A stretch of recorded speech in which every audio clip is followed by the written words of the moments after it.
could be for the N10 title, and that's weird to say when in week 4. When it's the first league game, but it very well could be. And, when you get in these types of games, though, it'll be interesting. One, I think a lot of it is going to be, about the game up front. Both teams would prefer to run the ball. Both teams have good size up front in their offensive lines and some experience. And so, it could come down to that. It could come down. There's so many different things when you get a game like this that it could come down to, special teams. Yeah, and Crawford, that's a good point, Tim, because Crawford has a great kicker. They got Zizi here. Joseph Zizzo. But conversely, for Mohawk, they got a kid in Aiden Patrizzi that's hit a 30-yarder. Yeah, so it's not out of the realm of possibility that both of these kids here tonight could get a shot to win the game. Absolutely, and so it could be that. It could be, someone breaking a return, the punting game, both of them. Crawford averages around 30 yards. Yeah. Mohawk, and then he's the punter as well. He probably showed up at right after school and started striping the field. Yeah, exactly. As Colonel Crawford runs onto the field here as well. Almost a little late, as there's only 25 seconds. Yeah, kind of unusual. They come out that late. On the pregame clock. Didn't want to get a delay, but they're here, so there will be no delay. They'll get out there and line up the kickoff team. And Mohawk won, or Crawford won the toss and elected to defer, so they're going to put it on their defense's shoulders right away, and we'll get a good look. All right. We'll step aside for just a few seconds, and we'll be right back here on WBCO. WBCO.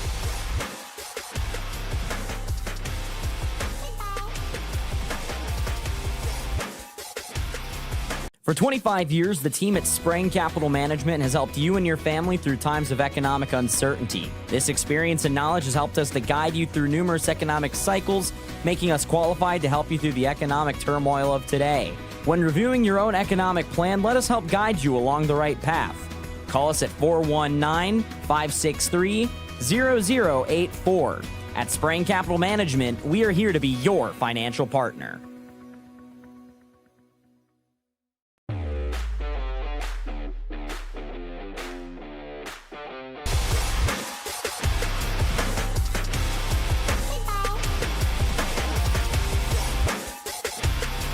Reinhardt, Donovan Scott at the Scott Reinhardt Seed Company. Rod Steiger.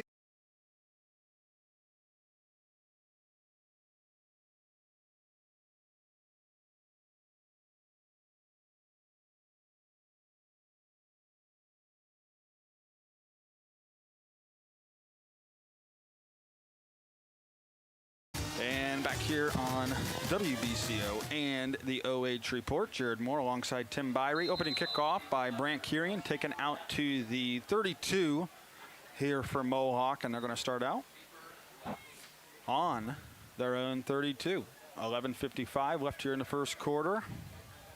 It'll be Klaus in the gun with Bish to his left, and immediately they'll give it to him. And he works his way on that right side, but piled up. A lot of white shirts getting there. Only got a couple. Yeah. Got to the 35, and a host of Eagles in there on the tackle. They're going to say Tom Dean was the leader, along with his friends. Well, and, we didn't talk about it because we wanted to wait and make sure, but right now, McMichael is not in there playing defense, and he's got a big, huge pad on his elbow, so he is standing right next to Coach Bruner, right at the line of scrimmage. Klaus is going to keep it himself, gets close to the first down marker as he scampers over the 40-yard line, and that's where they're going to mark him out, right at the 40 for Andon Klaus. So we already see Andon use his legs here on the second play from scrimmage and brings up 3rd and 3. So yeah, and he is certainly a threat back there as a runner and a passer. And as we said in the pregame, he's averaging about 120 yards rushing a game. So They just like running that lead play, get a couple blockers out front, and he's taking off with it. I formation. They give it to the up back here. The fullback pushes his way over the 40 to the 41. Going to be a couple yards shy here of a first down. It was Bish on the carry. But it's going to bring up fourth down, and it looks like the punt unit coming out here as well. Yeah, it's a good stop and good hold.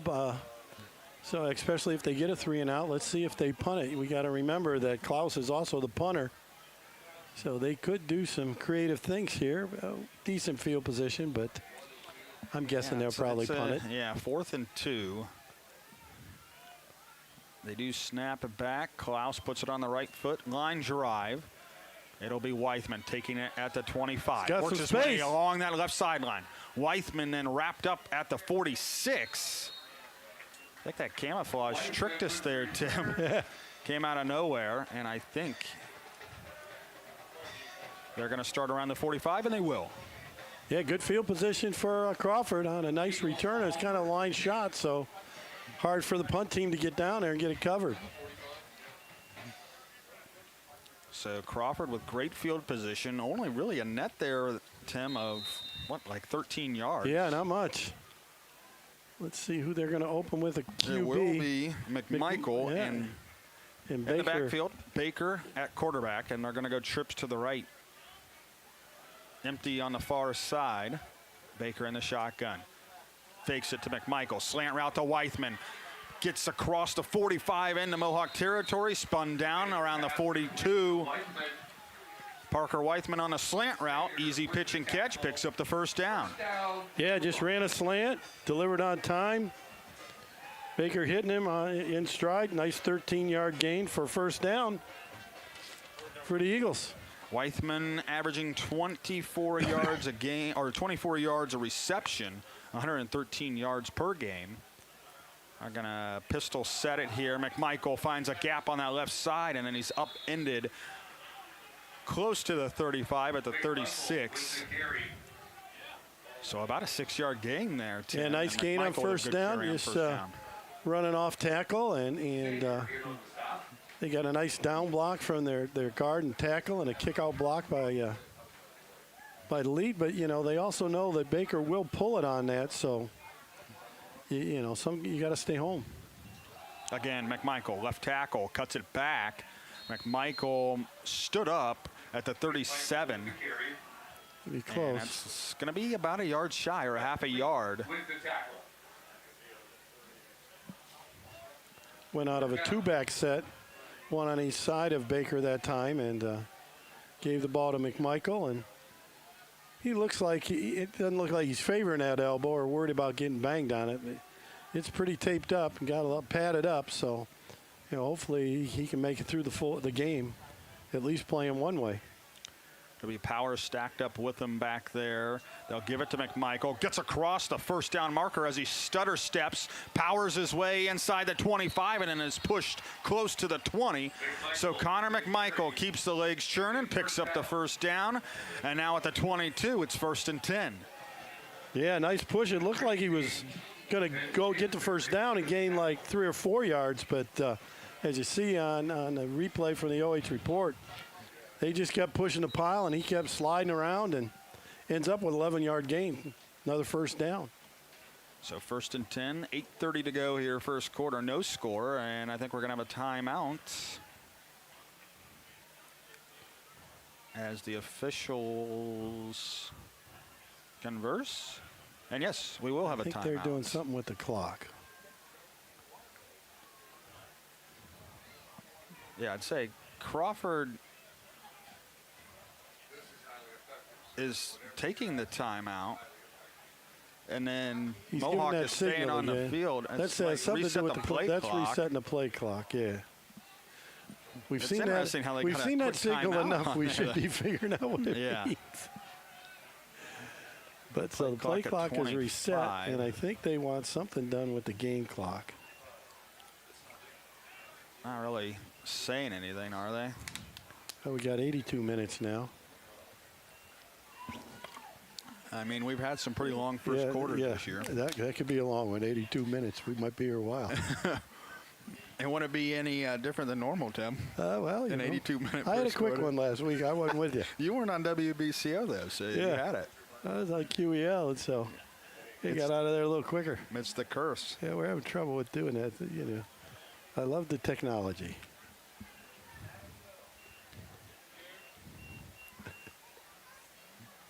As they continue. So we're trying to get it right. Oh, there we go, 8:25. Sometimes I wonder, what did it say, 8:30?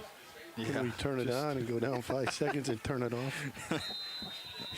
That kind of makes sense. Just to a me. guess. Powers and McMichael, the wing tee. They feed it to McMichael again, and this time he stood up right at the line of scrimmage. Maybe got a half a yard there to the 21. Yeah, not much there. They tried to run a little trap play out of their wing tee look, and Mohawk was all over that. The 55 Chevy.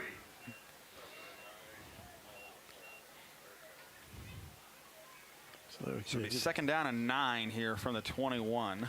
getting a gun, and guy's standing on. He's inside of Weithman, the DB is, so Weithman might run something deep, and Nope. It's going to be McMichael, and he's tripped up over the 20 and taken down around the 18. And Owen Patrizi there on the tackle for Mohawk. Just a 2-yard gain for McMichael, and it brings up third down and 7. This is a tomahawk third down. they're playing really well off of Weithman, you know, trying to keep him in front like we talked a little bit in the pregame. And now Weithman's in the slot, so, you know, that creates a whole different set of issues for the defensive backs. Baker to throw, looking Weithman's way. He has a receiver open out in the flat, and it falls incomplete. That was intended for Jacob Cochran. He was standing at the 5, Tim, and it looked like he was open. But missed on the underthrow, and the only person close to him was Brant Curian, and he was about 15 yards away. So I think Crawford's going to send in Zizzo here to kick this field goal. Peyton Baker will hold here on 4th and 7. Ball spotted on the 19-yard line. They're going to mark it down. Baker's going to put his knee down at the 25. So a 35-yard field goal attempt here. Certainly within his range. Zizzo. This will be his first field goal attempt on the year. He is 14 of 15 on the extra points. Snap is back. Hold is good. Kick is up. Line drive, and he drills it through the uprights. Joseph Zizzo knocks it through and gives Colonel Crawford a 3-0 lead. We said that special teams might be a factor, and indeed on Crawford's first drive it is. With 7:04 left here in the first quarter, it's Colonel Crawford 3, Mohawk 0. You're listening to high school football here on WBCO and watching on the OH Report. For 25 years, the team at Spreng Capital Management has helped you and your family through times of economic uncertainty. This experience and knowledge has helped us to guide you through numerous economic cycles, making us qualified to help you through the economic turmoil of today. When reviewing your own economic plan, let us help guide you along the right path. Call us at 419-563-0084. At Spreng Capital Management, we are here to be your financial partner.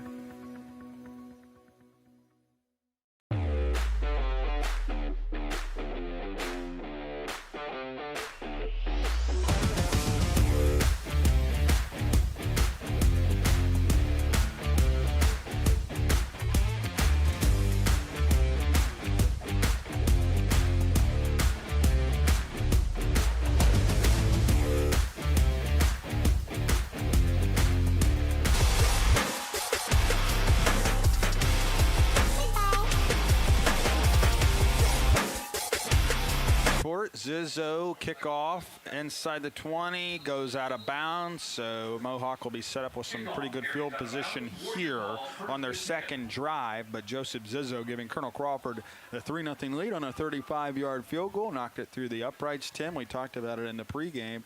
Special teams might be a factor. This could be a defensive game. Absolutely. Looking at it.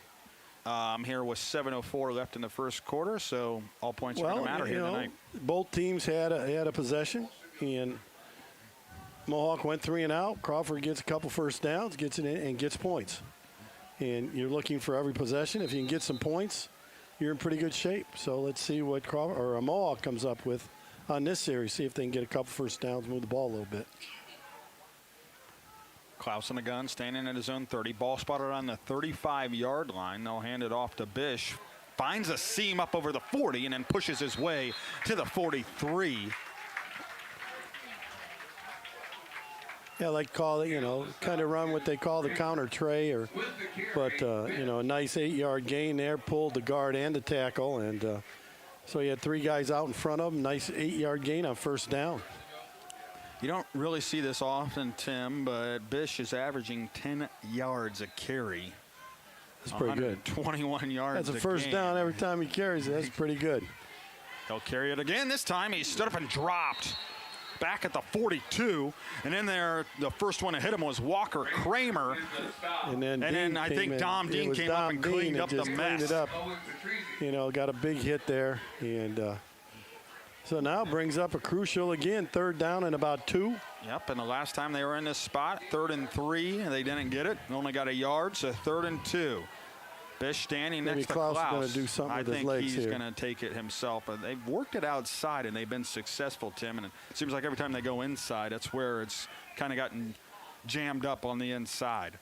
Klaus takes it himself. Bounces it outside, finds a seam down the sideline into Colonel Crawford territory to the 45. Peyton Baker on the stop, but not before Andon Klaus gets the first down. Yeah, it looked like it was supposed to be an off-tackle play. And he had the lead guy in front of him like a power off tackle, but he slid it out to the outside and ended up gaining 14 yards and a first down. And he averages 7.7 a carry, so he almost gets a first down every time as well, Tim. And then Klaus again in the gun, and it will be Bish standing to his left. Again, power this time wrapped up and taken down for a loss of 1. Through with the first one, Payne DeGray cleans it up. Yeah, good pursuit. The Thu from his linebacker spot came up quick and just lost him a little bit, and then DeGray, who, if I'm not mistaken, was the defensive player of the year in the league last year, finished it off.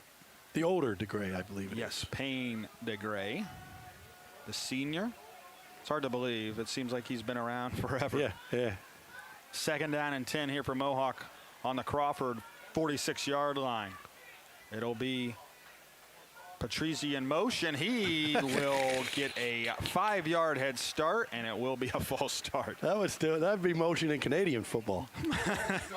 Yeah, he didn't quite go back to like the 40-yard line and work his way up that time, but he got about a 5-yard head start. And, that's a timing thing also, right? Well, it changes everything when you go in motion because you can't see the ball now. You always tell the wide receivers don't move till the ball moves. Well, when you're in motion, the ball's behind you, so he couldn't see it. So he was, assuming it was going to get snapped, and it never did. Puts Mohawk behind the sticks a little bit. And you can't go forward either, right? Right, he couldn't have went forward. He would have been called for motion. Klaus steps up in the pocket, rolls they are gonna outside, get to him. sacked back at the 50-yard line. And Tice Lyle with the sack there for Colonel Crawford. Klaus, once he kind of stepped up, the pocket collapsed, and Lyle corrals him at midfield. Big play by Lyle because I think he was the last one for a little while. Klaus was going to break it and maybe be able to get the first down with a little space. 3rd and 16 from the 50. Here for Mohawk. Klaus in the gun. Go with the hard count this time. They'll screen it out here to Kurian on the left. Gets to the 45, slips through a tackle, works his way to the sideline, and he's spun down by Connor McMichael. Inside the 45, he gets to the 43-yard line. Be about 7 yards shy, so an interesting decision here for Coach Daniel on 4th down and about 7. And I'm guessing he's going to go for it. The offense looks to be out on the field. Of course, Klaus is the punter as well, and he will go back.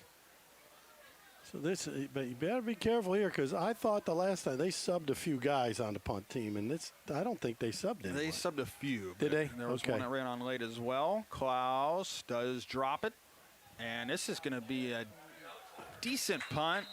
Well, here inside we go. The 20. The walk of death, though, will begin. My guess is the 14-yard line. So he's going back to where it went out of bounds. And now he turns around. Here it goes. When will he stop walking? Oh, The 11. The 11. Good punt. That might have been a generous. I think that was spot. pretty generous. I I thought, thought it went out around the 15. I thought it was even closer to 20. Boy, I don't know what it is of how they It's do got to that. be the shadow, right? I gotta call my brother and ask him that one. the shadow. It's ref, the shadow. He ref for a long time, so I'll ask him what are the mechanics. And he was a side judge, so he would have been one of the guys I think that walks up and down the thing. 1st and 10 here for Colonel Crawford from their own 11. 3:20 left here in the first quarter. Crawford leads it 3-0, but they are pinned back. Mohawk trying to play the field position game here early on. McMichael takes it to the right side over the 15 and then dumped down right there is McMichael. McMichael with the carry. Period. Michael did a really good job of just putting his foot in the ground and turning it up the field. Once he saw that seam, gets a nice 5-yard gain, 4 or 5-yard gain on first down. About 2nd and we'll say a long 5, close to 6 from the 15. 2:44 left here in the first quarter. And we talked here about, Now- field position, so this is important series here. Holt in there at quarterback. McMichael cuts it back and then trips up over the 15. Boy, he had a nice dives seam to there the if he wouldn't have tripped. 17. Yep. And it looked like Brady Kaufman won maybe to trip him up. With the carry. But he looked like he had some room to run. Tomahawk. Definitely room in the middle of the field once he, got it up the field. And I don't know if he tripped on one of the Mohawk guys or one of his own offensive linemen. I didn't see it. 3rd down and 5. It'll be Holt at quarterback in the gun, looking to throw, rolls out to the left, steps up in the pocket, throws it on the Got run, him. and the catch made. I think that was John DeGray over the 25 to the 26, and indeed it is. John DeGray with the first down here for Crawford. Keeps the drive moving, keeps the chains moving. Well, they do things a little different. When Holt comes in at quarterback, he's going to, when he does throw the ball, a lot of rollouts, a lot of boots. That was a boot. Avoided the first guy, slid over to the side a little bit, and hit the gray for a first down. A real important first down because now they are out of the shadow of their goal line. They got a little room to work with now. Holt feeds it. This is Stu. McMichael out to block in front, and then he's dragged down from behind over the 30-yard line was Fu, and that was Patrizzi along with Eli Chevalier on the tackle. Looked like Chevalier was kind of holding on for dear life, and Fu unable to shake him, but picks up about 5 yards. Yeah, nice gain. And if he would have shook that tackle again, he had some room. But, yeah, Crawford's very well blessed. We know McMichael's banged up a little bit, but they got a stable of running backs. McMichael does get the carry, and he's spun down at the 38. And here it comes. Looks like we're going to get a hold. McMichael And it is. Carry by McMichael. gets up, but there is going to be a hold. And you can almost see there, Tim, that he's kind of hesitant to maybe do what he's done before. I mean, he obviously can't put that elbow out and stiff arm the guy. Right, that's And a big thing for him, big weapon that's a for lot him. of his power is being able to stiff arm, and unable to do it. He's unable to shake the tackle. It still would have been about a 3 or 4 yard gain and about a yard shy of the first down, but normally he's going to break that loose for maybe 15 to 20 Right, yards. absolutely. And, yeah, he's not running, with quite the reckless abandon that he usually runs with. And Yeah, almost kind of hesitant, it seems like, to take any big hits, and really couldn't get the speed and the feet going there. He's going to be right next to Peyton Baker back into the game. 2nd down and 12. Baker airs it out, and he'll find Weithman. Spins to the 35, works his way, gets the first down to the 40. And he's dragged down finally by 4 Mohawk defenders. And I think it was Rhett Leith, the first one to hit him. He held on, but then the rest had to come clean it up there for Mohawk. But a first down here for Crawford, and once again, they keep the chains moving. And when you have a guy like Parker Weithman able to make a catch over the middle, break a couple tackles, and he picks up another first down. well, that's, real quick before we get our break in. Weithman he's done some work in the weight room Yeah. because he's breaking tackles. You know, last year he wasn't very big or strong. It looked like he was playing as a sophomore, and he wasn't breaking all those tackles like he did. You know, again, breaks that tackle, ends up with a 15-yard gain. All right, we're going to take a timeout. Into the first. It's Crawford 3, Mohawk nothing.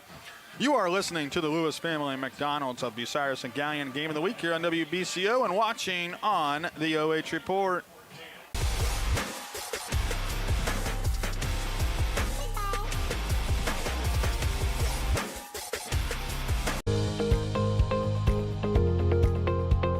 I like being able to give back to the community, and just our teamwork is really solid.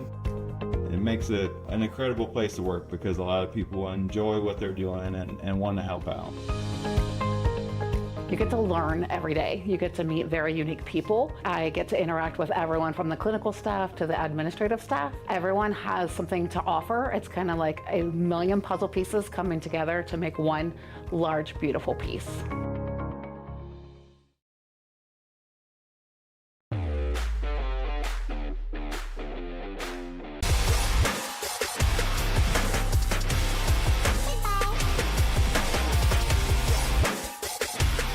Visit us online at artrealty.us. First play of the second quarter is incomplete, intended for Parker Weithman. Baker threw it up down to the 30-yard line, and you can actually see the arm there of Peyton Baker on display. Just threw it wide of the mark, out of bounds. Parker Weithman had a step on him, but unable to corral it and bounce, and now it's 2nd down and 10. 11:52 left here in the first half. Colonel Crawford leading 3-0. But the one thing that's apparent right now, Mohawk's having trouble defending Parker Weithman. I mean, he's been open every time the ball's been thrown to him. Yep, wing T look this time. McMichael carries Stuffed. it inside, bounces it to the right, but he's stood up. No forward progress to the 40. Michael with the carry.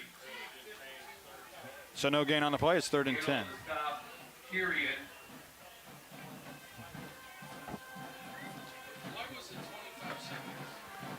So now an obvious passing down here for Crawford on 3rd and 10 from their own 40.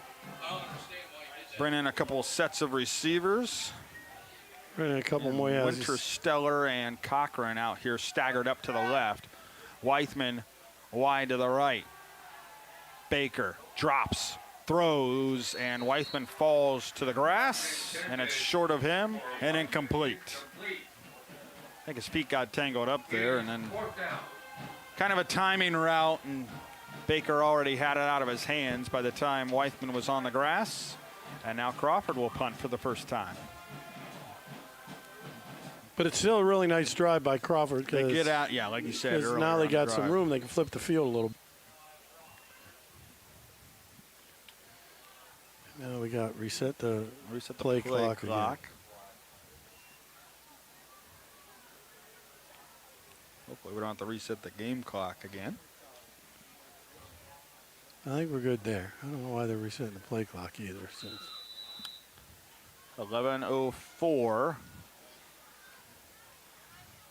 on the clock here, first half. 4th down and 10. Holt punts it away. He's ran into and fielding it. And I think we might have a horse 5? collar. And they're here not at calling the that. 30. He already threw his flag. Oh, did he? Oh. Kirian got to the 30-yard line, and we'll see, is it running into or roughing the kicker? That'll be huge. And that's going to depend here. The coach isn't going crazy, so. Looks like he's saying 5. So, but it makes a decision here for Coach Bruner. Are they going to reset here and they maybe take go it for and it? go 4th and 5 and go for it. Yeah, good point. It looks like they're accepting the penalty.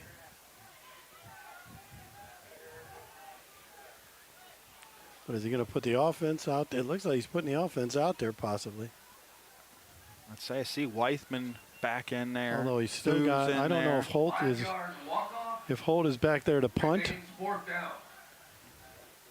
or he's going to play quarterback. He's walking up like he's going to play gonna quarterback. Play quarterback. Or nope. No, he's going to punt He's it. going to step back. Staying in his own 35. Isn't that Thu in front of him? Yep. End over end. Kirian fields it at the 30, works his way to the 35, up the sideline to the 40, and finally dragged out of bounds and then shoved out of bounds. There goes another This is going to be a late flag Dumb here. penalty. Luke Chrisman pushed him out after the whistles blew, and this is going to tack on 15 more. Not a good penalty at all. Yeah, he was a There's good no 3 or reason 4 to do yards that. out of bounds.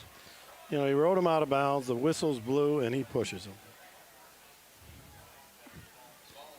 And there's another coach getting in his ear, so he's not very happy.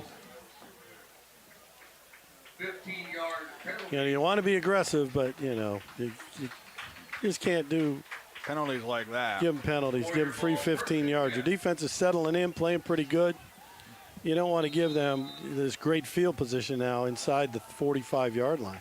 Yep, they'll mark it at the 43. First and 10 here for Mohawk, 10:47 to play here first half. Trailing 3-0. Andon Klaus with Caden Bish to his right. In the gun, they'll stagger it up close to the goal, or close to the line of scrimmage. Klaus, backdoor pass, it's caught. This is Kirian down the sideline, inside the 20, down to the 15. He must have slipped out there on the backside. He did indeed. Everybody lost him, and then he finally was tripped up at the 15, but not before he gets that first down, and now they're in the red zone. Nathan McCartney with the touchdown-saving tackle. Yeah, he But did a he little just half slipped roll. out. There's a little half roll and to the right, and he threw it back left. And, yeah, he just snuck out there, and he was wide open. Klaus will go under center. They'll feed it to Bish, who lined up as a fullback, and he stood up, and now a flag. Obviously, it's in the holding area. Or no, they Mohawk might be clapping signaling. like that. They might signal face mask. I don't thought that's see what the how they- ref. I don't know how he got a face mask in there. I looked at it was a face mask. Let's watch this replay again. You can see fullback. Yeah, Oh, I he think, did. yep, Yeah, he got spun him back. Yeah, good, No doubt good about it. sight by the official. Lane Riley just kind of, he grazed it, but That's 30 yards of penalties on this drive already. and we're barely a minute into it here with 10:15 left in the first half. First and 10 from Wait a the minute. 8. They didn't move the sticks. They didn't. So First and goal. Yeah, first and goal from the 8. Klaus to the left side. They'll force him back in. He wasn't able to get it to the edge. Cochran with a nice job of holding the edge that time. Drops him at the 7-yard line, a gain of 1, and it's second and goal. Yeah. So I don't know why they. They haven't dropped him, though. Yeah, I don't know why they, and the refs haven't told him to drop it. Because he marked personal foul, Yeah, right? yeah, it's a personal foul. So here's a first down. And a timeout here by Mohawk. They sense that this is a pretty important play call here on second down with 9:32 left here in the first half. We'll keep it here, Tim. And once you get tight like this, it's obviously a little bit harder to score. They can't get it outside like they have been possibly, but really Crawford stuffed everything up the middle. But when Mohawk's been able to work to the edge, that's when it's worked. Well, it's when it looks like it's not necessarily a called sweep. It's kind of they're bouncing it. And that very well could be something they saw on film. Kind of take that first step you know, forward. take and it then inside bounce. and then bounce it out and say, we got to be ready to bounce these things out because they over pursue a little bit. So Buckeye Central is up 14-0 on Bucyrus. The last score I saw, Gallion and Shelby. Gallion and Shelby was 7-6 Gallion. Wow. Now, I don't know if that means Shelby just scored and they hadn't kicked the extra point when I looked at the score or if they missed it.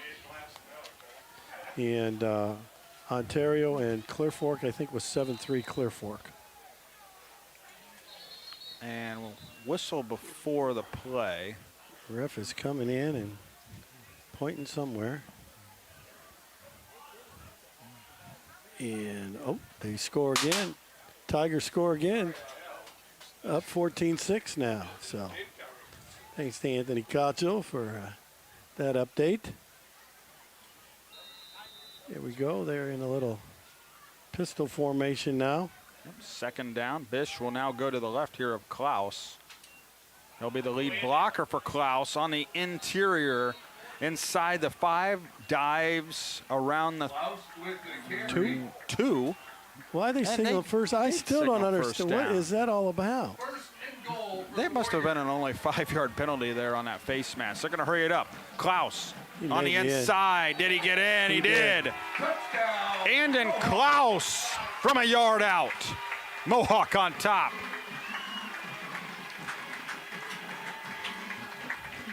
He got the bulk of the carries, and that drive was courtesy of Andon Klaus. It was also courtesy of 2 big penalties on Colonel Crawford Eagles.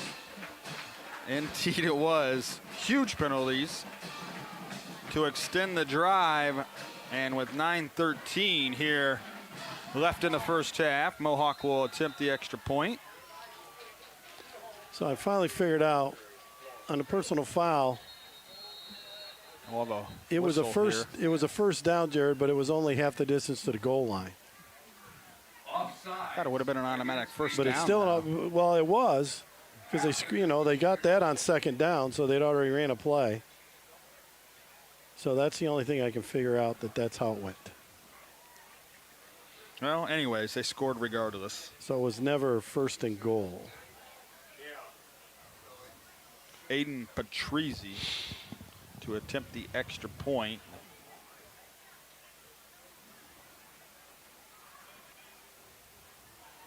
Here for the Warriors. All it is an extra point. I don't understand what's all the talk about.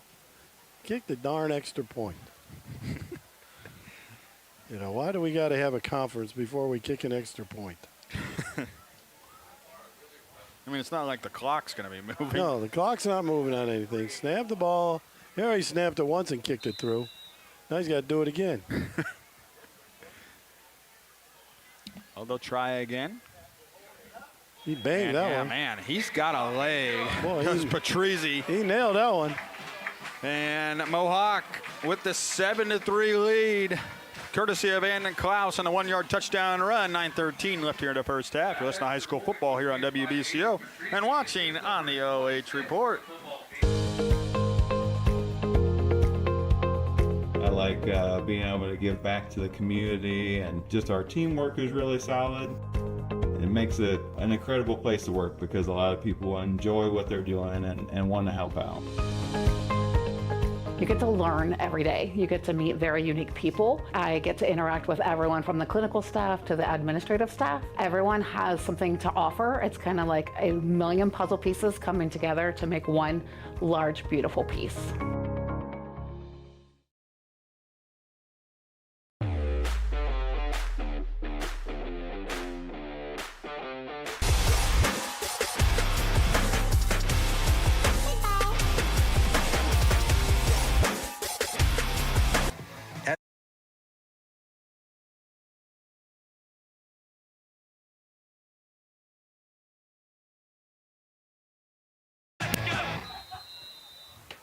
Back here on WBCO and the OH Report.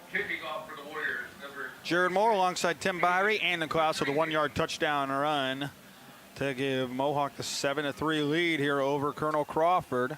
Patrizi's kick makes its way inside the 10. They fake the reverse. It's Stu up the middle of the field, and he's hit and dropped at the 23 as they fake the reverse here to Parker Weithman. Stu with the carry. There is a flag on the play. And Crawford has had a string here of holding against Crawford. Penalty flags on these last couple of drives that have. Yeah, he got 4 penalties for 50 yards now. This will be an even bigger one when they back themselves up inside the 20 now. I'll give it to the 13. It makes it really tough on the offense when you got over 80 yards to go. It seems like every drive right now, other than that very first one, where they have pretty good field position. 7-3 Mohawk leading. Crawford back out on offense. It's Peyton Baker in at quarterback. Thu and McMichael will line up beside him here in the gun. Baker looking to throw, looking to the left. He got the wheel route here to Thu. Drops it in the bucket at the 40-yard line. Rolling Thu with the catch. Beautiful throw, beautiful route, and a 28-yard gain.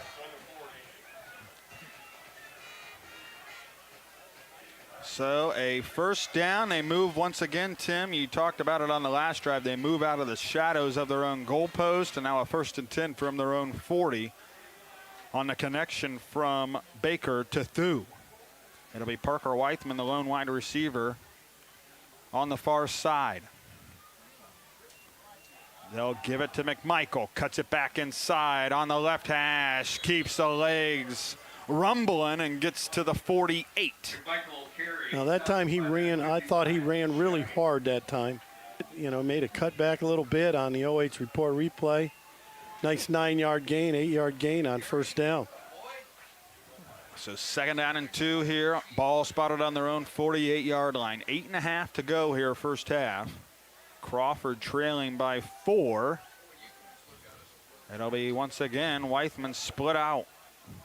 Well, and he's the only wide to the right. They got 2 tights, and they're in their wing T look.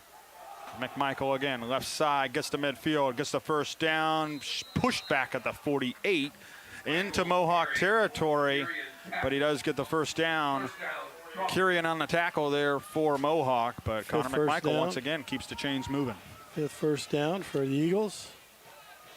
And they have quickly gotten out from, that shadow of the goal line. So they're now into Mohawk territory and want to keep this drive going. To be quite honest, they can keep it going if they don't get penalties. I mean, penalties have killed them so far in this quarter. Baker will go under center. It'll be Powers powering his way across the 45, spinning down at the 42. Slipped through a couple tackles that time, did Avery Powers. But a nice gain there on first down to make it 2nd down and 5. It seems the one constant that doesn't change, you know, the things just never change. They always have a running back who's a sophomore, is pretty good, that gets a few carries, shows that he's going to be really good down the road. And I think Avery Powers might be the next one. A nice run there for 6-yard gain for the sophomore. Baker looks to the left, now rolls to the right. Looking to throw. He steps up. He's going to run it across the 40-yard line. Tripped up inside the 40 at the 39. And he's going to be close to a first down. Maybe about a yard shot. A 2nd down. Nope. They will give him the first down. The chains will move. You know, Baker did a really good job of just being very decisive on that play. You know, he dropped back. It was, you know, one of those fake where you pump it, then you boot out, and he didn't see whoever his one man was he wanted to get the ball to. I think it was Weithman. He was planting his foot and got the first down. Trips to the left. Weithman to carry, or excuse me, McMichael to carry again, continues to drag the pile over the 35. They'll mark him down at the 32. And I'll bring up another, about another 5-yard gain there for McMichael. 2nd down and 5.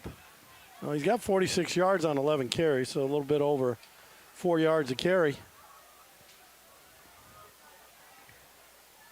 And so far, it's been a very nice drive for the Eagles. And let's see if Mohawk's going to tighten things up here and keep them from getting this next first down. McMichael again bouncing it to the right, gets outside and pulled down and shoved out of bounds at the 25, but another first down here for Crawford. Tim, you mentioned that long list of running backs here traditionally for Crawford. You talk about that sophomore year is really where it seems to kick in. I mean, you go to Micah Thomas, you go to Tristan Cross. Connor McMichael obviously got his start early in his career. So that long list of running backs, and, you know, I'm missing quite a few there, but they just continue to churn them out. Boy, they do. And, you know, like I said, I was very impressed watching Avery Powers warm up. He has gotten a few carries in earlier games when they've had these blowouts, and now with some of these guys dinged up a little bit, he's getting more. McMichael continues to carry the load. This time he carries it inside the 10 and into the end zone. He cut it back, and Connor McMichael from 26 yards out finds pay dirt, and Crawford back on top. But no, never mind. There's a flag, and it's a hold, and it's all coming back. Well, here on the replay you see he's just kind of in the pile. Then all of a sudden he just pops it free, and he's off to the races, but it's coming back. Hey, Coach Bruner is probably not very happy the way things are going right now. Yeah, you said that, you know, it continued there on the last drive. They were getting this drive going, and then on the touchdown play here from Connor McMichael, there's a flag down, and then pop it back 10 yards. So now they're 2nd and 20. And Braden Holt will come back in here at quarterback. Holt was in the last play, did a great job of getting the snap because it came back hot and wide, and showed great hands just catching the ball, and then now the touchdown gets called back. They'll pitch it here to Weithman, works his way across the 30, speeds Got to the some room. 25, and then shoved out of bounds inside the 20. Finally by Kyrian on the tackle, but a nice pickup there to get him some positive yards, and back inside the 20-yard line. Well, they sent him in motion. It'll be only 2nd down here in about 2, Tim. You know, they sent him in motion, and they faked the ball to McMichael going one way and then flipped it out there to him, and he showed his great speed and, you know, got to the corner, and now you go from 1st and 20 to 2nd and 2.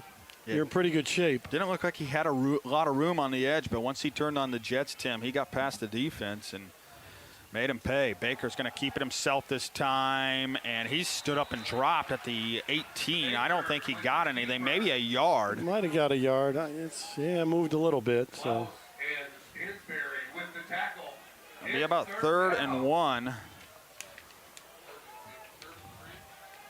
think they're bringing in some more tight ends. Yep. Gabe Stratton in there. Tice Lyle. Dom Dean here on the near side on the line. They're going to power it forward. McMichael cuts it back. Did he dance too much? He got to the 15. No, I think he got across the 15, so he got the 1st down. But you were right, he almost danced it a little too much. There is an official timeout. Somebody down? It's a Mohawk young man, yeah. So we'll go timeout. We have a 1st down. Crawford when we get back, and we'll see what's going on. All right. We'll step aside. 4:48 left here in the first half. It is Mohawk 7, Crawford 3. You're listening to high school football here on WBCO and watching on the OH.REPORT. What is your next? He's going to send a line drive down the field. It'll be fielded on the bounce. That is Schieffer. Schieffer finds a hole at the center. Schieffer turns on the burners. Schieffer could go. He's at the 50, 45. He's got one man to beat. Schieffer with the ball in his left hand. He's going to take it to the house. Whitford opens up the second half with the kick return touchdown.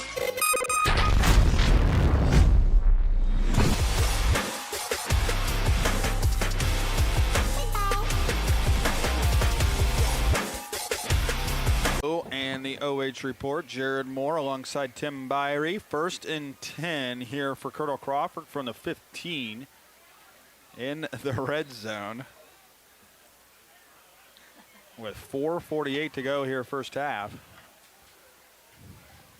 Mohawk with a 7-3 lead. But Crawford, a chance to strike back here at the 15. They had a touchdown taken off the board due to a holding penalty.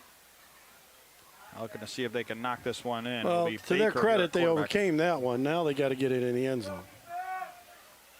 DeGray split out wide to the left. They'll give it to Rowan Thu. Bowls his way inside and then dives forward for only about a yard gain. Hard contact there. Stu runs hard, you know, and he's a junior, if I'm not mistaken. So they're still going to have some pretty good running backs back in another year.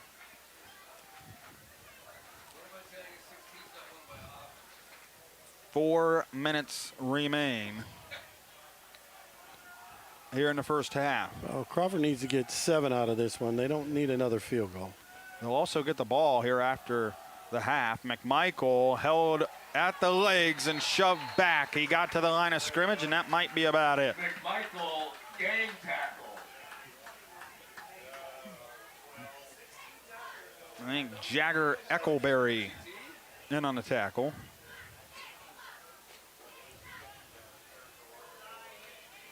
Yeah, Mohawk did just a good job of getting people to the ball.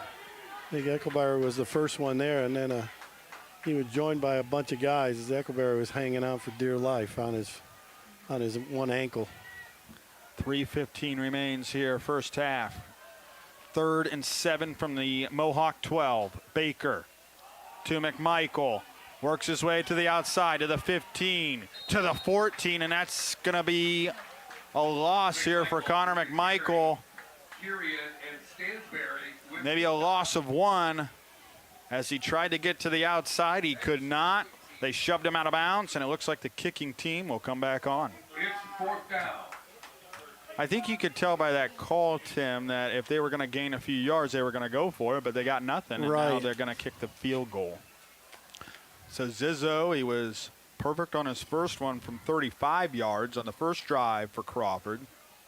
Now this will be a 30-yarder. Well, it's like you said, you can be a little conservative because they get the ball first to start the half. From the left hash, a 30-yard attempt, and he didn't get it. Hit it short that time, did Zizzo. And now Mohawk gets the stop, and it remains a 7-3 score here with 3:02 left in the first half. And, you know, Mohawk has kind of had that bend but don't break defense so far in the first half, Tim. Yes, they have. And, you know, it's a shame for Crawford when all is said and done. Had that nice drive going and even overcame the penalty. So overcame a 1st and 20, but now they get no points. And it comes up empty, and that can be a little bit deflating for the offense. I'll see if Mohawk can turn the field. Both teams with 3 timeouts still here in this first half, but Mohawk with a 7-3 lead with 3:02 remaining. It'll be Bish on the carry on the right tackle. Breaks a couple tackles over the 25 and will work his way to the 27. Does Bish. Through with the tackle. Bish gets 7 yards on first down. Puts you in pretty good shape. Maybe even 8. Yeah, 2nd down and 2. Bish hasn't had a lot of carries. He's only carried the ball 5 times. It'll be Klaus in the gun again here with Bish to his left. Again, Bish, first down. And about a yard more, once again off that right tackle. Through again on the tackle there for Crawford. But not before he gets the first down. 5 first downs for Mohawk. So they'll be spotted at their own 32. They're not really in any sort of hurry here, still with 2:15 and all 3 timeouts. And, of course, they're going to try to make this the last drive here of the first half. Klaus again in the gun with his main man, Bish, to his right. He'll drop back. Klaus fires it over the middle and overthrows everybody.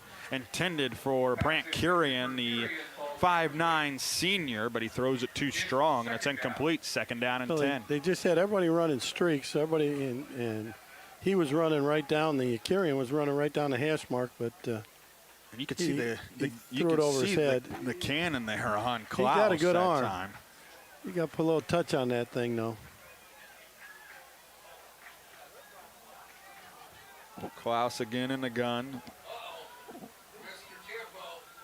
Bish goes to his right once again. Klaus fakes the pass. They'll run the draw to the 40. Works his way, breaks a couple tackles, spins around to the 46. before he's brought down by John Negre, but a first down there for Andon Klaus on the QB draw. Yeah, just a straight quarterback draw. He pumped and he had no intention of throwing the ball. It was a quarterback draw all the way. 140 and counting here. They're trying to go a little faster. Now they can't get lined up right. Klaus feeds it to Bish. Stays patient, almost found the seam, but he finds about close. 8 yards to the 45 in the Crawford territory.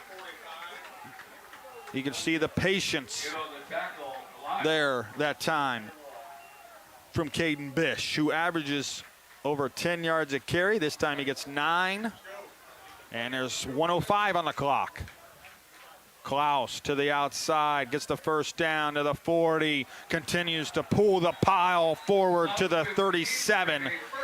And another first down here for Mohawk with 58 seconds on the clock. Still all 3 timeouts for both teams, but Eric Daniel looking like we don't need a timeout right now. Let's keep this thing going. Screen pass. It's Kirian on the outside, inside the 35 to the 32 before he's shoved down. And this time, head coach Eric Daniel will take a timeout with 41 seconds on the clock, Tim. And if anything, this is probably more of a better timeout for Colonel Crawford. Obviously, it stops the clock here since they didn't pick up the first down, but Crawford desperately needed some type of break. Right. This time, they still give up 5 yards, but Mohawk, they've got some big chunk plays so far on this drive.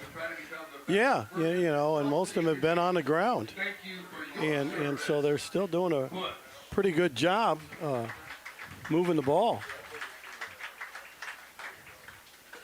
And, you know, they just got to methodically get it down there. And, you know, was it Kirian who kicked the extra point?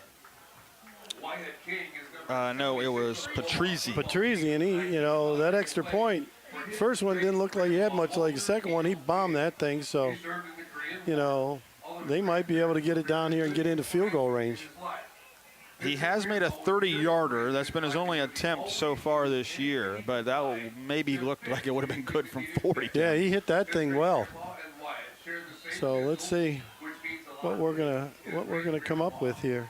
41.2 seconds remaining here first half, but Mohawk looking to find the end zone with 2 timeouts left. 2nd down and 5 from the 32. Klaus rolls out to the right on the run, and making the catch is Kirian to the 25, and finally dragged out of bounds around the 24-yard line here for Brant Kirian.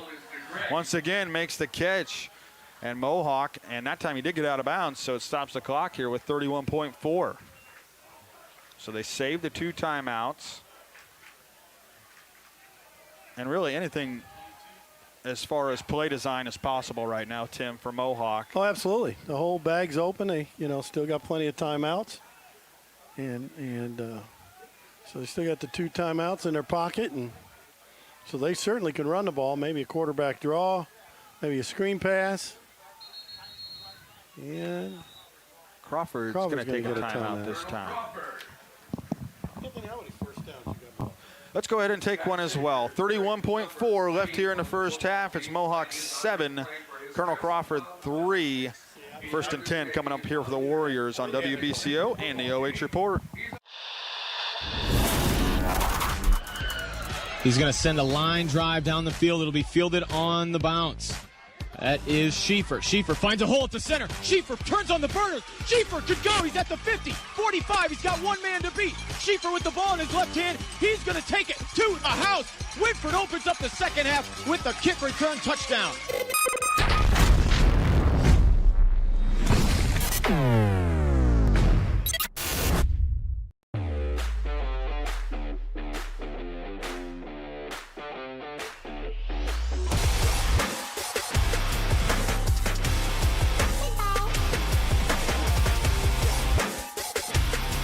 Other action.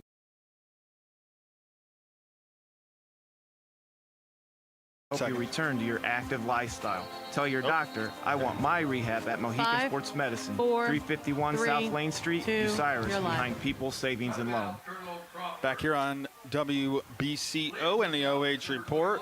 31.4 seconds remain here first half, and Crawford has to burn another timeout as they had Connor McMichael running off the field there as too many guys were on the field. And how do you do that coming out of a timeout? McMichael's been he's been alternating in and out, and who knows? It gets anywhere from he thought he was supposed to go in, he is going to put himself in because it was obviously a big series now, and he's a senior who's an outstanding linebacker. Yeah. And, maybe he just said, he's I'm just going as in. valuable to them on the defensive who side. knows? But, who knows what happened. But, luckily for Crawford, they have another timeout. So they had one left, so they burned it rather than get the penalty. And now we'll settle in and see if they can make this play. Connor McMichael will be back in defensively here on this play.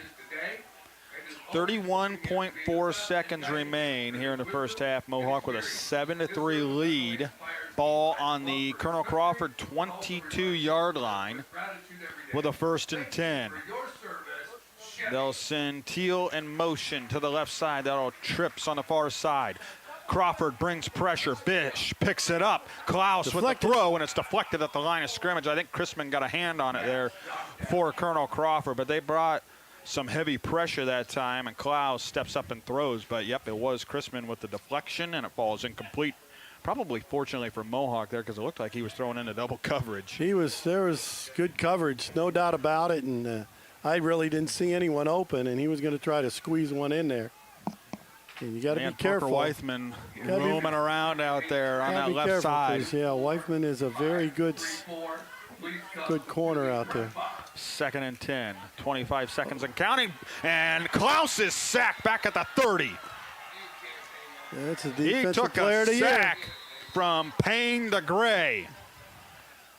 Crawford brought some heavy pressure, and they might have found something here on this drive, Tim. 16.4 seconds on the clock, and now we will have Mohawk taking another timeout with 16 seconds, but the ball back at the 30-yard line, and now it's going to be about 3rd and 20, Tim. Well, what that probably did is definitely take him out of field goal range. And, but yeah, that's what happens when you have a senior big-time defensive player like that. He's got to make a big play at a big time, and Payne DeGray certainly did that. I forget. He got a couple D2 offers, and did he accept one? I don't think he has yet. I think, was it Saginaw Valley?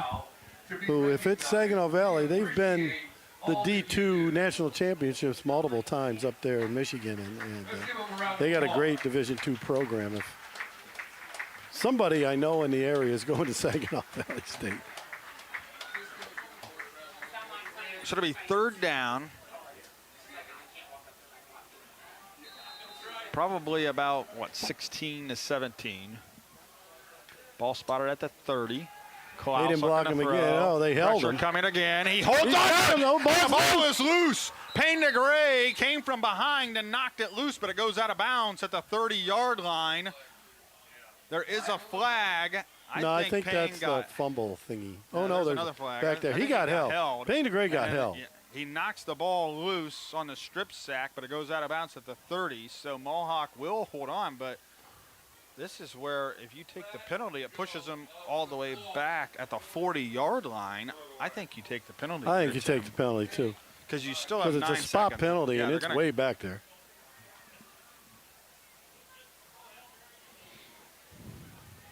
So then you really, really push them out. Mohawk, fortunately for them, that ball goes out of bounds, so it stops the clock here with 9 seconds. They still have 1 timeout, so they can set this up for a field goal attempt. And this one, they're going to go from the line of scrimmage. I never know where they're walking it off from. I'd say because he's held all the way back at the 40-yard line. So if you take a 10-yard penalty from there, then it goes back to midfield. He has a great first step. I watched him that time. I mean, he had, their offensive tackle for Mohawk is a very large young man, and man, he was on past his front shoulder in a hurry. So DeGray's got great bend, and he's on this side now. Yeah, he's on the interior. Now he goes to the outside. Klaus to throw. Deep down the right side, up for grabs, and almost picked off. Rowan Thu stepped into the tracks there of Levi Teal, and it drops incomplete with 3.7 on the clock, and now it's 4th down, and it looks like Mohawk will have to try to heave one to the end zone this time. Yeah, Klaus seems to have a tendency, just like he did there, as we saw in the OH report, the replay. He's more than willing to throw it up for grabs and see if his guys can make a play. On that one, he was very fortunate because Thu was almost the one who made the play. Thank you for all you do, PTO. But we're going to go one more play. It's, I guess, you know, the only shot you got is to try to shoot the Hail Mary, but I don't know if they got trips to the other side. Yes. So they could Lone go wide receiver they wide could go to the Hail left. Mary over that way. Yep, they'll run the 4 verts, ball up for grabs, and it's going to fall short of the end zone anyway. Knocked down incomplete. And that takes us to the end of the first half, and which is a very defensive first half for both teams.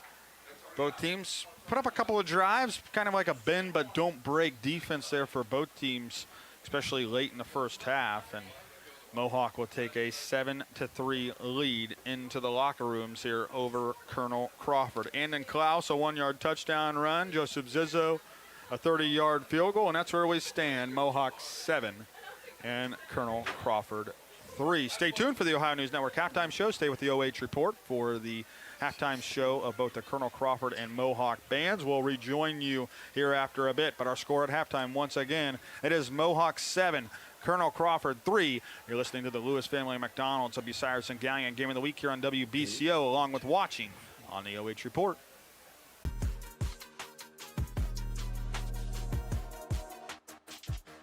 For 25 years, the team at Spreng Capital Management has helped you and your family through times of economic uncertainty. This experience and knowledge has helped us to guide you through numerous economic cycles, making us qualified to help you through the economic turmoil of today. When reviewing your own economic plan, let us help guide you along the right path. Call us at 419-563-0084. At Spreng Capital Management, we are here to be your financial partner. Avita Home Health and Hospice is locally owned, locally managed.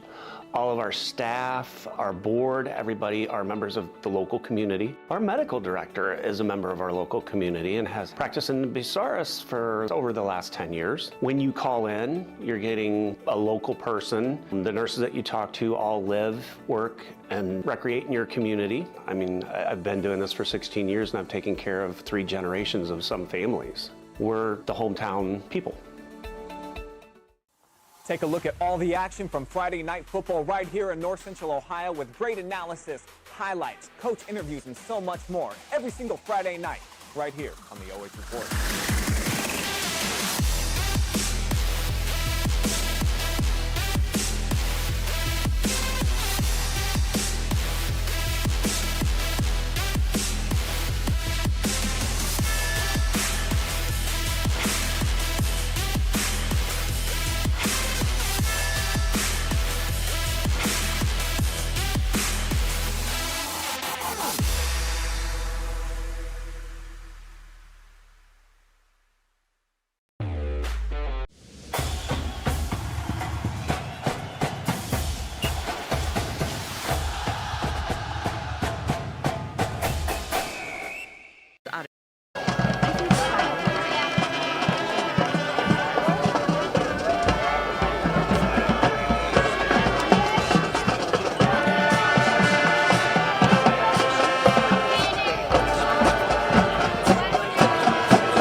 1988, these Boston boys were tonight's hot ticket, making hearts melt faster than a popsicle in July.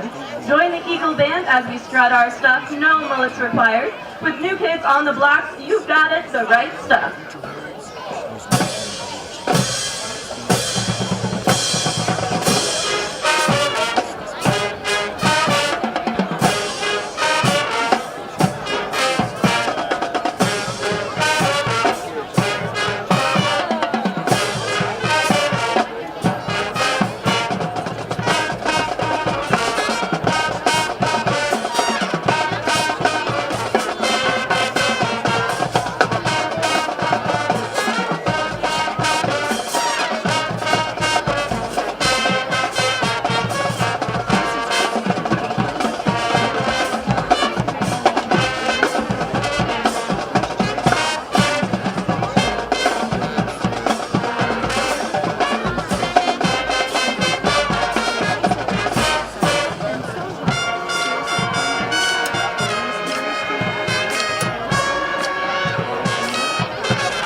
NSYNC told us it's gonna be me and spun a track that moves faster than a dodgeball in gym class.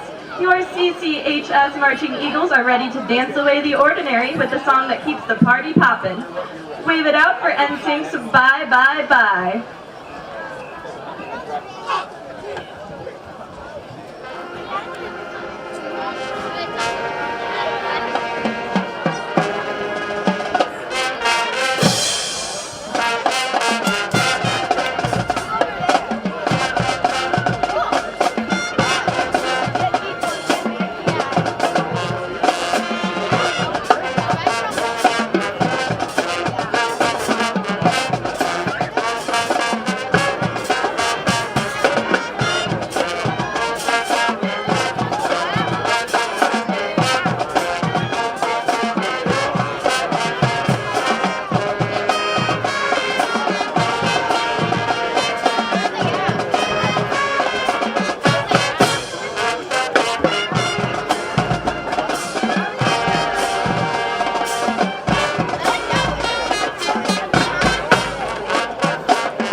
25, Colonel Crawford Eagle Marching Band.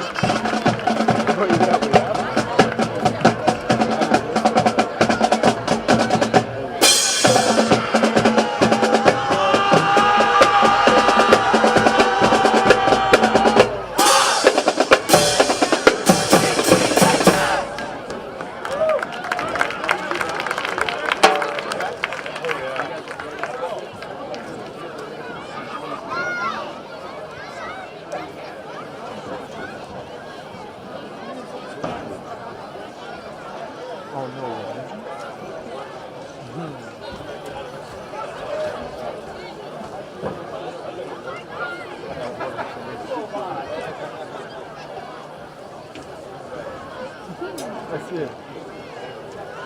That's fun.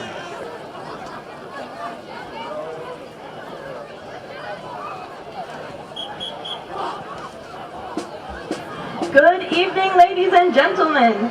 Under the direction of Mrs. Lindsay Horde, Mr. Wyatt Price, and Majorette Advisor Shayna Price, please welcome to the field the Mohawk Marching Warriors.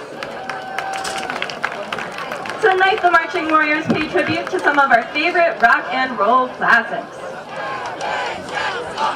Our opening number features a band that dominated the 80s charts, Journey. Released in their 1983 album Frontiers, here is Separate Ways.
And we're back here on WBCO and the OH Report. Halftime here from Warrior Field at Mohawk High School. Mohawk leading 7-3 over Colonel Crawford. And what has been, you know, we talked about the game of field position in the first half, Tim. Colonel Crawford started out with not great field position on a couple of drives. They turn it into better field position, kind of a bend but don't break defense for both teams. Both teams have put up some offensive drives, but unable to punch it in. And then Klaus gets the 1-yard run early on in the second quarter, but outside of that, both teams have been shut down from finding the end zone. Well, especially, you know, Mohawk, it was all on one drive. I mean, they ended up with 118 yards total in the first half, and like I said, almost all of them were on that one drive. But on that one drive, which is not looking, they had 60 yards in penalties. Yeah. I mean 30 yards in penalties, excuse me. 60 for the first half on 5 Crawford had total penalties. 60, and half of them were on that drive. A personal foul and then a face mask. Personal foul, and then I forget, it was another personal foul. Yeah, the face mask penalty. And so they ended up getting, you know, a lot of help. You know, I mean, Crawford has moved the ball a little bit. They've had a couple short fields. They have the missed field goal. And they had the missed field goal, and then they had the one where they finally turned it over. But again, on that drive, they kept getting pushed back with, again, a couple penalties. And so that's the biggest thing they got to clean up is Connor McMichael is run the ball effectively. He's carried the ball 15 times for 55 yards. So, and it was just the last 2 carries that he didn't gain any yards on at all to get him under 4 yards a carry. Otherwise, he was fairly effective. They've hit a couple big passes. Peyton Baker's hit a couple big passes. He's 3 for 6 for 56 yards. But they haven't had neither team has had the ball a whole lot. They've been very methodical. They've milked the clock. They knew this was the type of game I think both coaches decided that they wanted it to be. And so, neither team is, one team had 24 plays. Mohawk had 24 plays, and Crawford had 28. And so they're not going really, at breakneck speed or anything like that. And they're just, they're so far, no turnovers by either team, but Crawford main thing has to clean up penalties. Is it just as simple as that, Tim? Is if they clean up the penalties, they're winning this game right now? I think Crawford would. Obviously they have the holding call down there where they scored a touchdown. They give up 30 yards of penalties on a touchdown drive. So really, if you think about it, Crawford could be leading 10-0 right now very easily. But those penalties have killed them. How do they come back from that? Is it just clean up the penalties and we're good? But there's a couple other things. Talk about them and say, hey, look, but here's some other things we got to do. We got to stay consistent in running the ball. As I said, McMichael, now he's under 4 yards a carry. But, that's because he's had 2 carries where he didn't gain anything. Well, 3 carries where he didn't gain anything. Another carry where he gained, and another carry where he gained 1 yard. To where instead of no yards, he's gaining 3 yards on those, or getting a couple yards, so they can keep drives alive. And I still think sooner or later, probably with Baker at quarterback, because it seems like he seems to be a little more comfortable right now than Holt is. And I think he's going to hit a big one to Weithman. Weithman's been open. Yeah, I've seen it from up here. Yeah. I think even on that wheel route to Rowan through where he dropped it in nicely at the 40, I think Weithman was wide open. Yeah. And could have easily maybe even scored on that play. Are there other ways instead of throwing the football to Parker, can you get him involved? You see it on the counter pitch there in the second quarter. Do they run some screens for him? To take kind of the burden off of Connor and open that up a little bit more. Yeah, I think, Coach Bruner's always been a pretty big screen guy, and they haven't thrown any yet. So maybe they're just saving those for the second half. And then, if you're Mohawk, I don't know. Do they just continue the ground and pound with Klaus and Bish, take time off the clock? You have a 7-3 lead. If you put one more on the board here, you really put a lot of pressure on Crawford. As I was going to say, they have the lead, so they can be a little more conservative. And, and I think you're right. They use Bish. They use, the quarterback and keep pounding him as well. And just keep the drives alive. Their big thing is they've had too many first downs where they didn't, or they gained 1 yard. And they got to, I think, have more success on first down. Whether they run it or whether they throw it is immaterial. But they got to have more success on first down.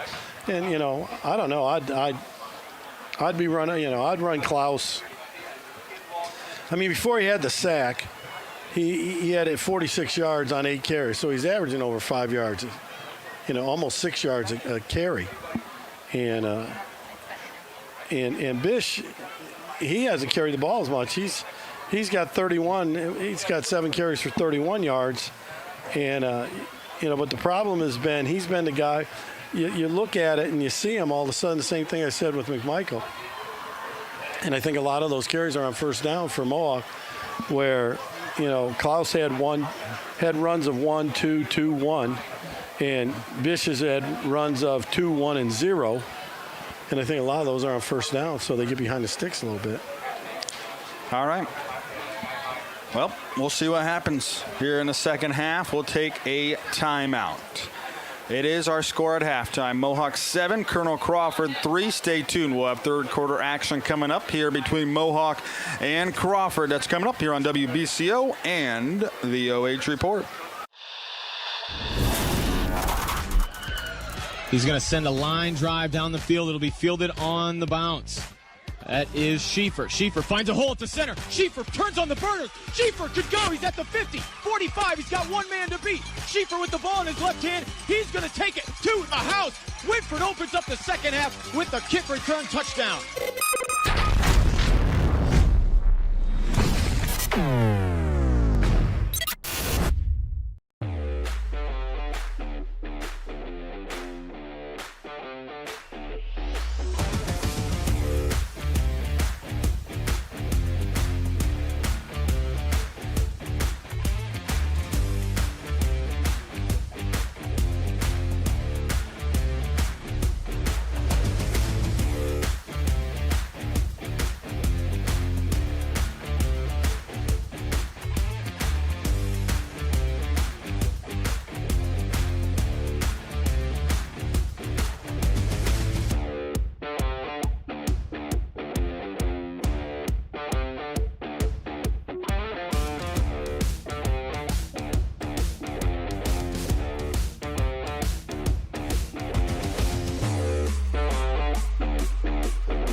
WBCO and the OH Report, 7-3. Mohawk leading Crawford, getting ready to start the second half. Jared Moore alongside Tim Byrie and our Lewis family McDonald's of Bucyrus and Gallion Game of the Week here on WBCO and the OH Report. 7-3 our score here. Mohawk over Crawford here. Started a third quarter. Tim, what's some other scores?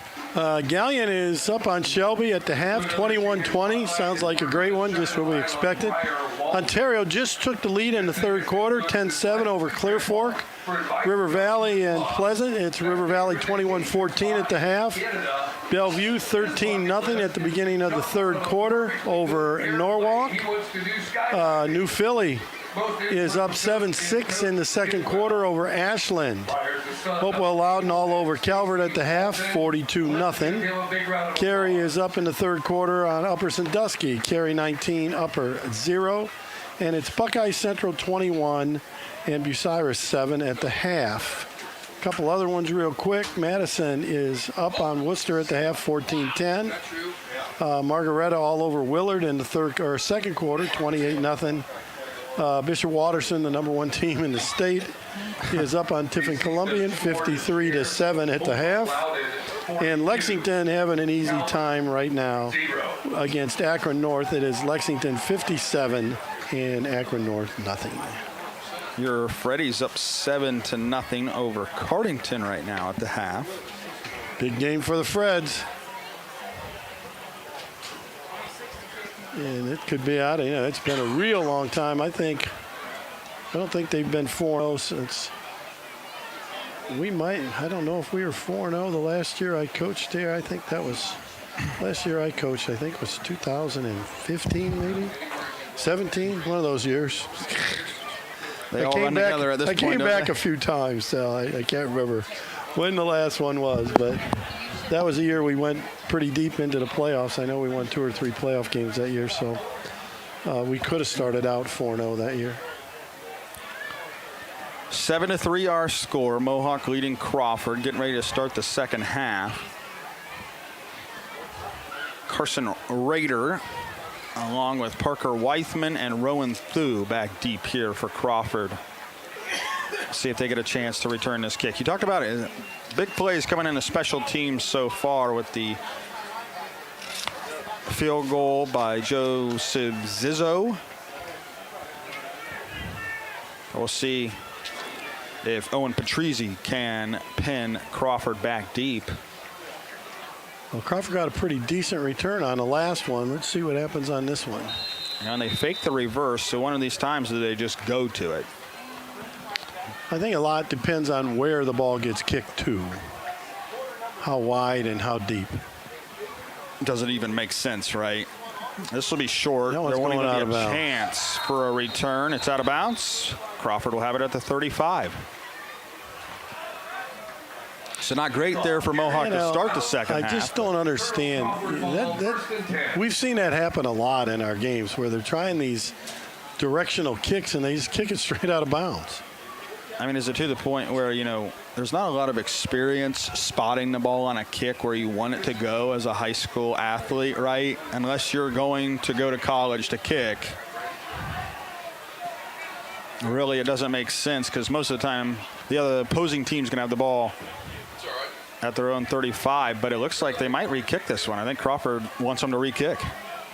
Well, yeah, you can have them do that. So they'll pin it back.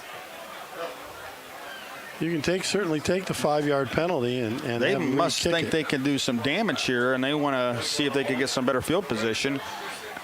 So mark it at the 35 now. Well, you know, and maybe just move through and Weithman, you know, up more. I mean, if they're going to try to kick it that way, move through wider and up, and shoot, let them field it on the 30-yard line and run it back 12 or 15 yards. You're on the 45. Yep. Raiders still standing inside the 10, but Weithman and Thu standing at the 20. So we'll see if Patrizzi could get a hold of this one a little bit better. I think he's going to try to directional it again. He kicks a line shot to him. Thu. They might run the reverse this time. They do. Mohawk set up for it, and they're going to have the ball right around the same spot they would have had it regardless. Yeah. Back shorter. They're going to get it at 35. Now they're at the 32. I mean, you waste a few seconds there getting it over to Weithman on the reverse. Mohawk knew it was coming. Well, you know, actually, yeah, I think they anticipated it. He might have been better off faking it to him again and taking off. So ball at the 34. Just underway here, third quarter. 1st and 10 here for Crawford. Their first possession here in the second half. McMichael will join Baker in the backfield. Thu and Dean join the right side of the line. Weithman split out wide to the right. They're going to throw here on first down. Pressure coming from the right side. It's tipped up, and he caught it. He caught it. John DeGray with the catch. I think that's going to come back, though, on a hold. Here we go. And I think this was an obvious hold. And the offensive lineman in Brady Fox basically dove at the feet of Caden Bish. So mark it back 10 yards here, and it'll be 1st down and 20. And, you know, they're lucky that wasn't even intercepted as well. You know, I thought he had a couple other guys open, and then he squeezes it in, you know, he squeezes it in to John DeGray, and it's like, wow. And then back it comes. So now you're back, you know, to 1st and 20. They give it to McMichael, and he'll get close to the 30, about a 5-yard gain here as he sidesteps his way. Got a block from the pulling guard that time, did McMichael, but still only picks up a few yards. Well, you know, it's a nice gain, 5 or 6 yards, but when you're 1st and 20, it's probably not. Margaret's 2nd down and 15 here from the 30.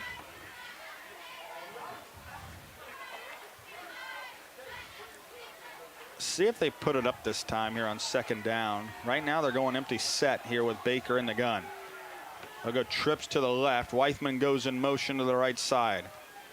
Baker rolls to the right, looking to throw back here, throws it back on the screen to Dean, slips through the original tackle, gets to the 30, and then works his way to the 34. No, Coach, he didn't touch his back. Yeah, they're trying to see if Payne DeGray got away with a block in the back. You can see here on the replay.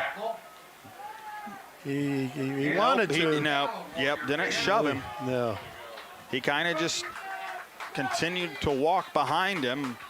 Play only picks up 3 yards anyway and brings up 3rd down and 11. Weithman well defended that time.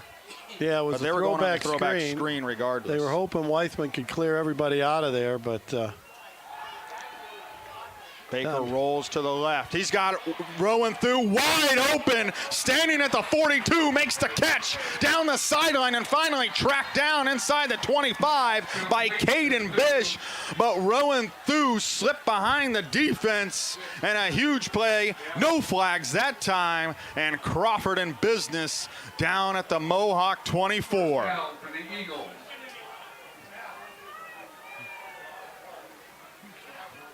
And they just lost him in the defense that time.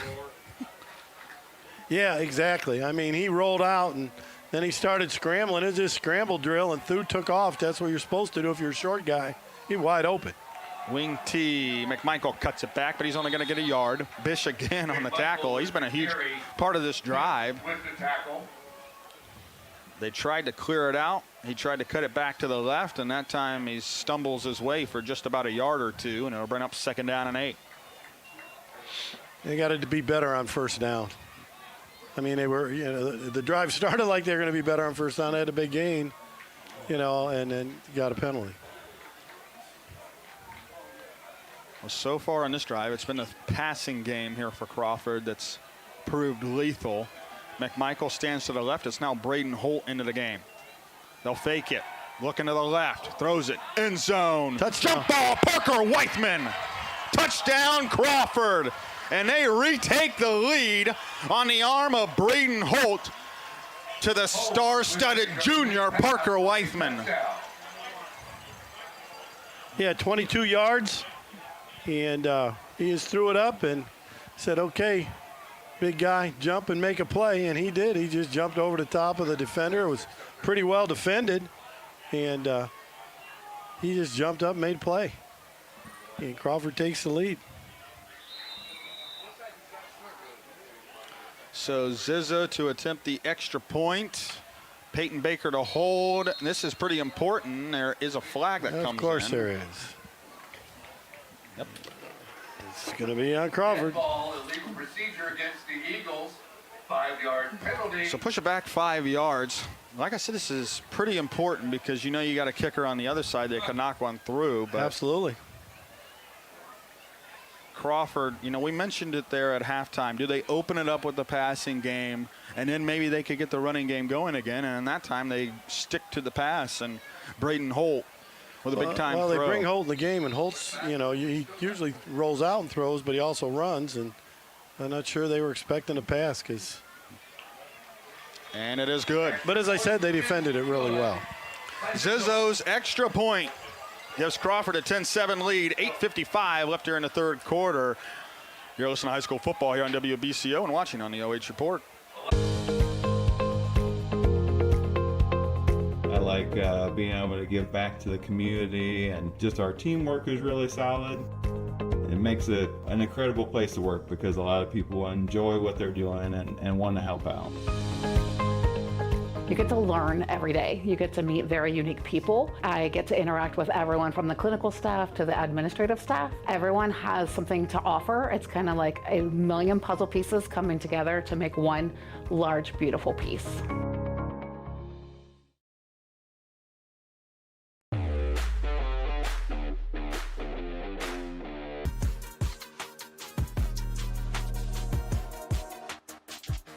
Coach feeds up.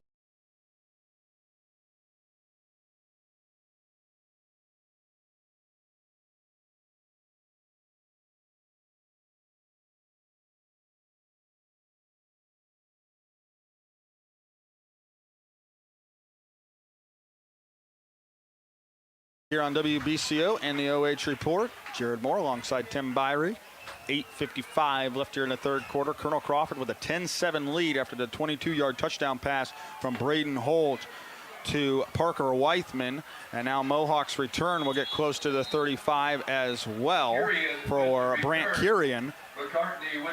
So we'll see what the answer is here for Mohawk. You know, you give up a touchdown there on the first drive of the second half. You were leading 7-3. Now you trail 10-7. So what's the answer here for Mohawk? Well, I think Mohawk's going to do what Mohawk does. I mean, they're going to try to run the ball. They only ran it 16 times in the first half, but they still average over 4 yards a carry. It really didn't seem like they had the ball that long in the first half either. You know, they only had the ball for 24 plays. I mean, both teams, there weren't many, I mean, you know, there weren't a lot of incompleted passes, and there were a lot of runs. Bish got past the initial tackle, but he slithers his way right back to the line of scrimmage. Well, there was a lot of penetration to start with. He had a lot of traffic as soon as he got the ball. And there you see it on the OH report, and you know. I think it was DeGray, John DeGray in there to blow that thing up. He causes a lot of problems right now for Mohawk, both offensively and defensively. I mean, he's a great blocker on offense, but boy, he has a high motor when it comes to playing defense. He is going crazy at all. He's got his, as they'll say, his hair on fire at all times. Screen pass set up, and Payne DeGray. No, that wasn't him that time. There is a flag. He may have got his face mask. I have a feeling that was Lane Riley. They may be calling him that he got his face mask. It sure is. Yep. That's what he's calling. Not of the personal foul variety, but maybe just a 5-yard penalty this time. Do they still have that in high school football? I think football? in high school they do. And he did get him. He got him. There is no doubt. He had his hand on his face mask. But again, if they have the 5-yard thing, that's what it should be. But, you know, and it must be because they just marked it. Well, they're right at the line of scrimmage They're back right at the now. line of scrimmage. So I don't know what they call it. Well, because it can't be a spot penalty. It's got to be from the line of scrimmage. Unless they decided it's a spot penalty. I'm not even marking it down as a penalty. Just replay second down, basically. You actually give them a loss of 1. That's what I'm going with. I have no idea. I'm baffled. Well, I could quite possibly don't know the rule. Klaus to the right, straight run, gets to the edge, Doesn't but get he's much. tripped up down there. Just back to the original line of scrimmage, probably here to the 35, was Andon Klaus. Give them a gain of a couple of yards or bring up 3rd down and 9. Right now, the Crawford defense in these few plays they've had. They're playing with a little bit of an edge right now. They're playing with a great deal of energy right now. See what the call is here on 3rd and 9. Remember, Klaus is susceptible here. He's only thrown 1 interception, but he's been risky here so far in this game. 2-step drop, fires over the middle, way wide open, and it's caught. Caught it. At Nice the catch. 38. And that is Levi Teal. Big time play there. Klaus to Teal. He snuck behind the defense. And a huge play there, and a 1st down for the Warriors. Yeah, were they playing zone there, Tim? Where he kind of just and he just found that open He just spot. got in that seam, you know, and they're playing cover 3. Great throw, though, by Klaus because he had a guy right in his face. Klaus in the gun with Bish to his left. They'll run that way. Bish, the lead blocker. Connor McMichael grabs him by the legs, and then cleaning it up here is Lyle. Tice Lyle on the back side of that, and he's down on the ground as well. Actually, McMichael was this the is first Gabe one Stratton, to get to excuse him. me. And Gabe Stratton on the tackle. Stratton, and yeah, someone's got it. He's just got a very, he's grabbing his wrist, his arm, somewhere in there, and he seems to be in a great deal of pain right now. But getting a little water for him, getting him settled down, and Tim, on 2nd down and 12. They pick up the first down on the throw from Klaus to Teal. And then they work their way for a 2-yard loss here on the very next play. But even Mohawk found some success through the air that time, with Teal finding his way behind the defense. And like you said, Klaus stands in the pocket well and delivers a great ball. Really good against the run. 6:25 left here in the third quarter. Crawford leading 10-7. 2nd down and 12 from the 40-yard line. They run a reverse. It's going to be a throw here. He's open. Rhett Leith wide open on the back door, and it's caught inside the 10. Brant Kirian off the throw from Rhett Leith. And Mohawk with a little trickery to get into the red zone and a diving catch inside the 10. 30-yard gain on the reverse pass. Who'd you say caught it, Teal? That would be Brant Kirian. Kirian caught it, okay. And thank you. Rhett Leith drops it in the bucket.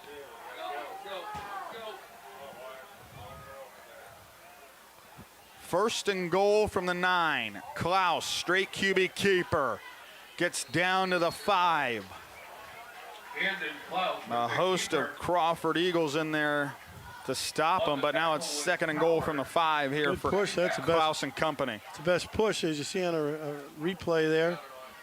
Great push by the offensive line, a gain of 4, and so they're 2nd and 5 or 2nd and goal from the 5-yard line.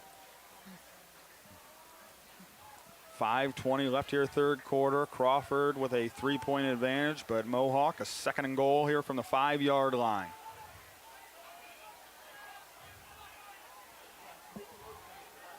Klaus in a gun with Bish to his left. Straight QB run again. Again, they get the push. Pyle continues to fall forward. Waiting on the official signal. He's got to be close. And he's in. Just like that. The response drive from the Mohawk Warriors ends in a touchdown. They take the lead 13-10. No, it's 2 big pass plays, got him 57 yards. And one on the trick play and one on just the great catch by Thiel. And so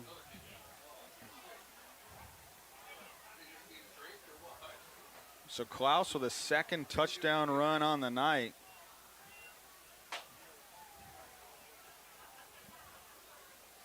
To make this a 13-10 game.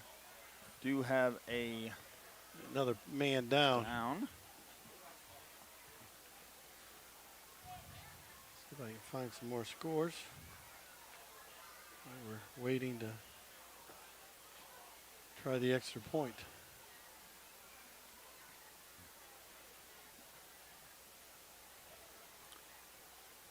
Yeah, 4:56 left here in the third quarter.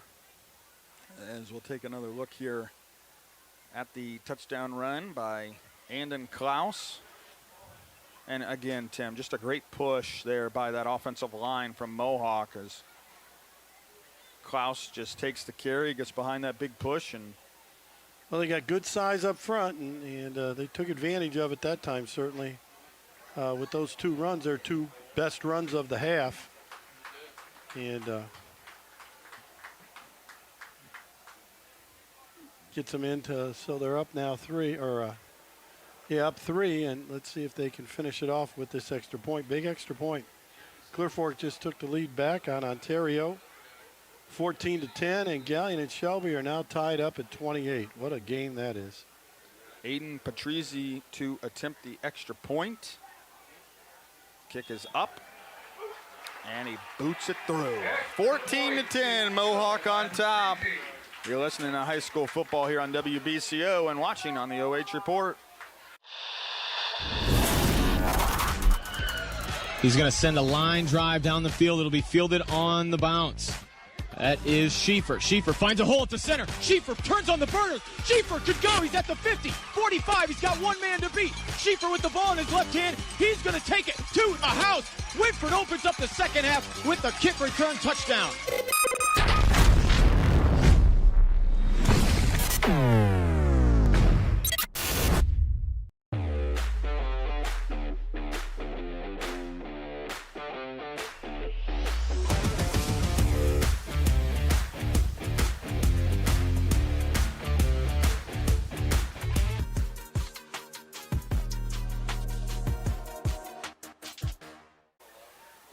So we're back getting ready for the kickoff here at Mohawk, and let's see if Colonel Crawford can mount another drive. Do they have an answer? And what started out as a promising defensive drive, but Klaus, a big-time throw there on 3rd and 9 to pick up the first down to Levi Teal. And then the reverse play with Rhett Leith down to Brant Kieran inside the 10, and then Klaus did the rest of maybe a backup quarterback or something, because he made a nice listed it as a tight end only. I don't know. He made a really nice throw on that thing.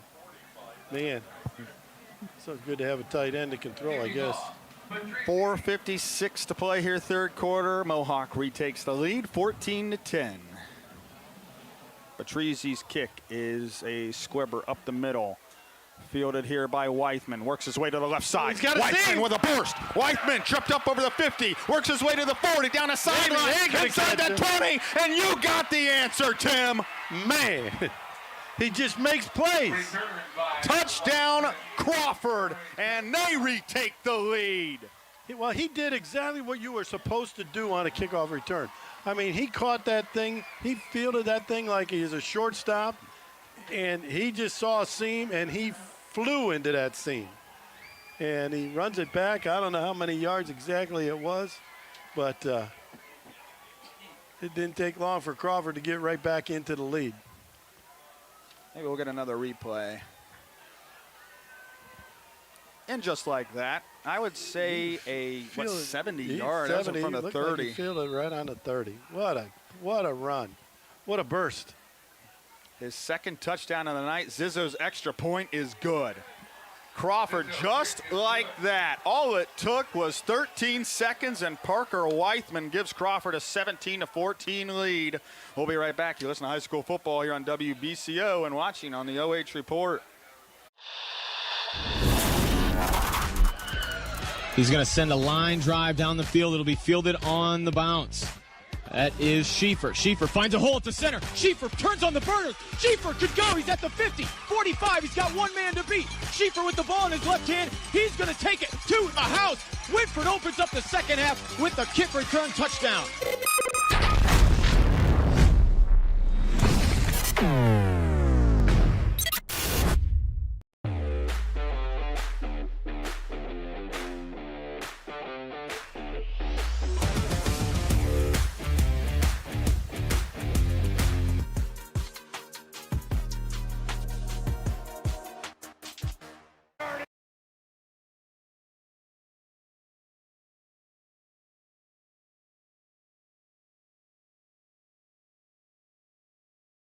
On iconic. You're live. 4:43 left here in the third quarter. Colonel Crawford with a 17-14 lead. Parker Weithman with a 70-yard touchdown return. What a change in momentum, huh? Yeah. Talked about it. What was the answer going to be? And they answered right away. And now the answer on the other side is to kick it out of bounds. Something different, huh? So does Mohawk take this possession from the 35? Are they going to make them kick it over again? Just take it at the 35. Looks like that's what they're going to do. So Klaus and company come back out here on offense. And what was an impressive drive, but now they got to respond again after Parker Weithman's touchdown on the kickoff return. Well, let's see if Crawford's going to defend the pass a little bit better. 4:43 left here, third quarter. They'll go under center, I formation this time here for the Warriors. They botched the snap, and this is blowing up from the beginning. Forward progress will give them to the 34, only a loss of 1. But they're at least fortunate that they recover that football. Yeah, Klaus had trouble with the snap. I think that was the first time he was under center tonight. Let's see if they go back to the gun here. Well, they got such great push on those last two plays on the touchdown drive. They thought they could get in the eye and just pound the ball a little bit, but Crawford had other ideas.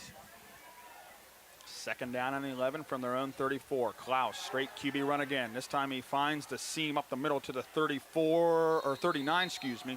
Pushes his way close to the 40. Klaus with the keeper. But Klaus taken down DeGray with the tackle. by Payne DeGray. And gonna bring up third down and 6. From the 34, they got to get to the 45-yard, or 39, excuse me. They got to get to the 45-yard line here to pick up a first down. Klaus in the gun with Bish to his left. Now they'll keep an eye on one Payne DeGray on this one, Jared. He's set up over here on the near side. And they'll run the screen pass. Get it out quick. And Oh, they my quickly gosh. get it out, but Connor McMichael, man, he shot the gap right out of the cannon. He read that beautifully, picks up the tackle. Out in the flat was Owen Patrizzi on the catch, but he didn't have any room to move. He no stopped yards. right at the line of scrimmage. And now that's a Yeah. quick 3 and out. He just read that. He saw it coming. I mean, he almost got there before the ball got there. So great read by Connor McMichael there.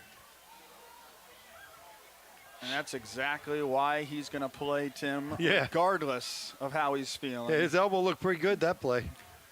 Klaus punts it off the It's a right line foot. shot again. Bounces up in the air, and Weithman this time just lets it roll at the 32, and that's where it'll drop and be down here by Mohawk at the 32. And now Crawford, with the momentum after that kickoff return for a touchdown. A reminder, tonight's game we'll have our Spitzer Motors game changer. And Well, right now we that's know what looking it to be is. the leading play. Right of the now night we right know there. what it is, but let's see what else happens. Yeah. It could be There's a couple lot more. of time. There's a lot of left. time for a couple more big plays. Of course, we'll have our Lewis Family McDonald's players of the game as well, so look out for those after tonight's game. And then also call in to Davy Jones on the Friday night phone board, 419-462-2222. I said that completely wrong. That might have been the first time ever. 419-562. I said 462. Yeah. 2:33 left here in the third quarter. First and 10 here for Crawford. But and congratulations, Jared. You didn't mention the toll-free number. That, there is no such thing. you know, you haven't done the show for 50 years, so There is you no don't have such trouble thing. forgetting it. Unlike the legend, Davy Jones, who 7 or 8 times a show talks about the toll-free number and says, oh, then he says, oh, that's right, we don't have it anymore. 1-888-843-0024. That'd be a hard habit to break after you've done it for 50 years. So timeout taken by Colonel Crawford. Must have had some miscommunication there, and timeouts are pretty important. You know, this type absolutely. of game, Tim, and so they're going to be with 2 timeouts the rest of the way. Well, you know, they're obviously, you know, they've had a couple of guys dinged up, so maybe they had trouble making sure they had 11 guys on the field, and you don't want to go out there with 10. You don't want to take you don't want to take a 5-yard penalty right now. So nothing wrong with calling timeout, making sure this is a huge drive. If they can take some time off the clock and score, that'd be huge. They'll hand it off. It's McMichael around the left side. McMichael pushed back at the 30, works his way to the 35 before he stumbles out of bounds. McMichael with the carry. Just a 3-yard gain there for McMichael. But it easily could have been a loss. So yeah, that was huge because he got hit behind the lines, 2 or 3 yards behind the line of scrimmage, and broke enough tackles to gain 3 yards. Second down and 7 here for Colonel Crawford with 2:20 left in the third. They lead it 17-14. It'll be Peyton Baker with trips to the right. It's DeGray, Cochran, and Weithman. Baker to throw, pressure coming, steps up the middle, and he's dragged down at the 35, and I believe Tackled by Rathburn. I thought it was Bish, but it was Bryce Rathburn. So no gain on that one. And it looked like he was trying to hit someone over the middle on one of those curl patterns, and he just ran out of time. So no gain on the play, third down and 7.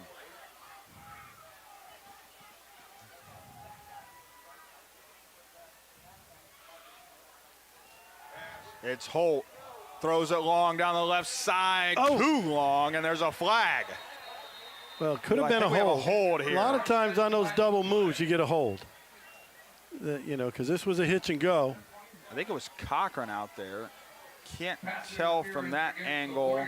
It was intended for Jacob Cochran. I think he kind of stuttered close to midfield.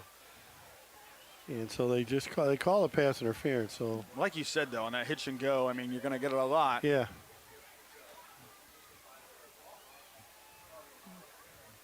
So they'll mark this one off to the 50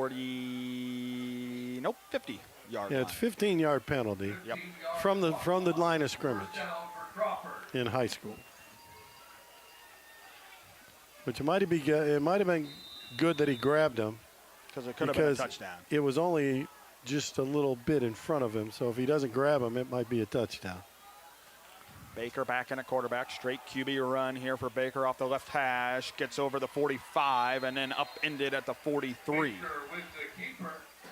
Good run by Baker on first down, gets him 6, maybe even 7.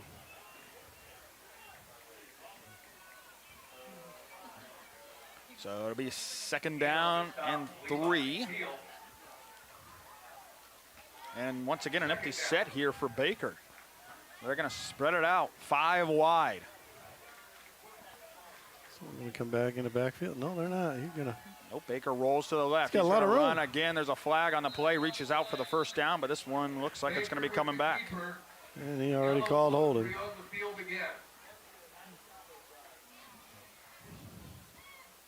Baker did a nice job. They had an empty backfield and saw a nice room right there to the left and reached out the ball, reached to pass the sticks, but unfortunately he was able to get to that corner because somebody was holding. 10-yard walk-off. And again, this has been a common thread for Colonel Crawford that's been shutting them down this whole game. It'll be 2nd down and 13 now from their own 47.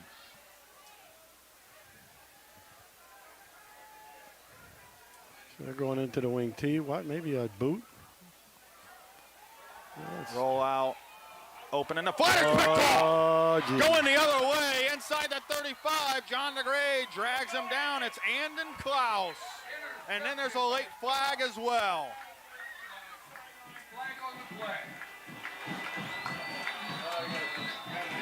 And now we have an injured Crawford player down on the interception by Andon Klaus.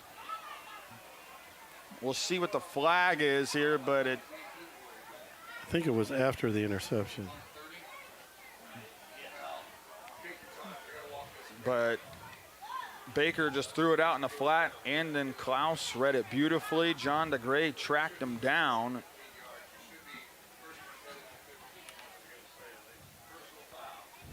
And they're going to say it's against Crawford.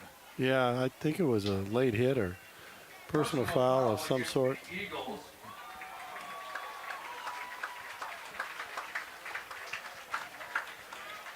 But yeah, he just threw it out in the flat. I mean, they read it the whole way. It was just a little flood look. He probably would have been better off of either throwing it over his head and throwing it away or just trying to get it to Weithman again. Yeah, he was undercut there by Klaus. I mean, like you said, Tim, that's where you got to throw it over his head. Watch the replay here. You're exactly right. He should have let him out in front. And I'm not exactly sure why there's a flag there either. Might have been someone said something and used language that is not appropriate. First down for the Warriors. Well, they're going to have to bend their backs right here on this defensive set for the Eagles, and the Mohawk is going to want to take this short field, take advantage of the interception, and get it into the end zone. 50 seconds remain here, third quarter. 17-14, Colonel Crawford. But, man, how many turns have we had so far in this third quarter? Klaus it's been a lot. Keeps it himself. This time he'll be wrapped up at the 13. A gain of 2 there for Klaus. Yeah, wasn't a whole lot of room there. DeGray get on the tackle. Second down. Other than those two plays early in this half, there hasn't been a lot of push by this offensive line. And, that was really when they got down to the goal line. Yeah. Right now.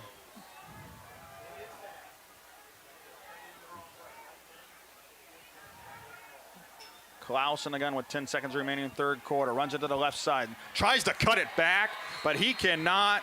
And there's your guy. Yeah, he's made a few of those. Stopped by DeGray. Payne DeGray ends the third quarter with a tackle for loss. Back to the 16. It'll be third down and 12 here for Mohawk. 17-14. Colonel Crawford with the lead. The all-important fourth quarter coming up here on WBCO and the OH Report. This is Marilyn Mike.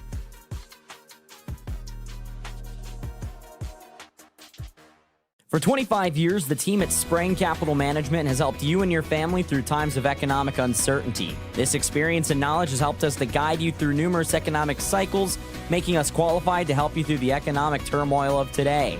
When reviewing your own economic plan, let us help guide you along the right path. Call us at 419-563-0084. At Spreng Capital Management, we are here to be your financial partner.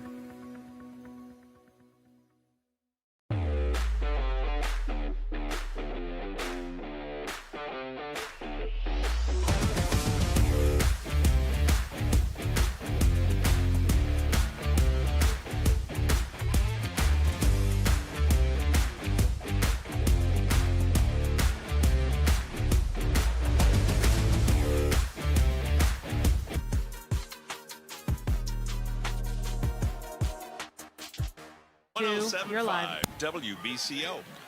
Back here on WBCO and the OH Report. Mohawk with a third down and 12. Well, they're probably going to take two downs here. The 16. Unless they get a good gain on this one, think they can kick a field goal. Klaus, two-step drop. Throws to the right. Caught at the 5. And that was Brant Kirian on the catch. Are they going to mark him shy? It'll be 4th and 1. 17-14. Crawford on top. 11:35 left here in the game. 4th and 1 from the 6-yard line. And the plot thickens. 12 seconds on the play clock. Klaus in the gun. Bish to his left. Klaus takes the snap, goes forward. I don't know. I think he got it as he gets the second effort over the 5. They're moving the sticks. So it'll be 1st and goal here for the Warriors. That second effort got it because he didn't have it on the first push. Here you'll see on the replay on the OH Report, he runs into the pile.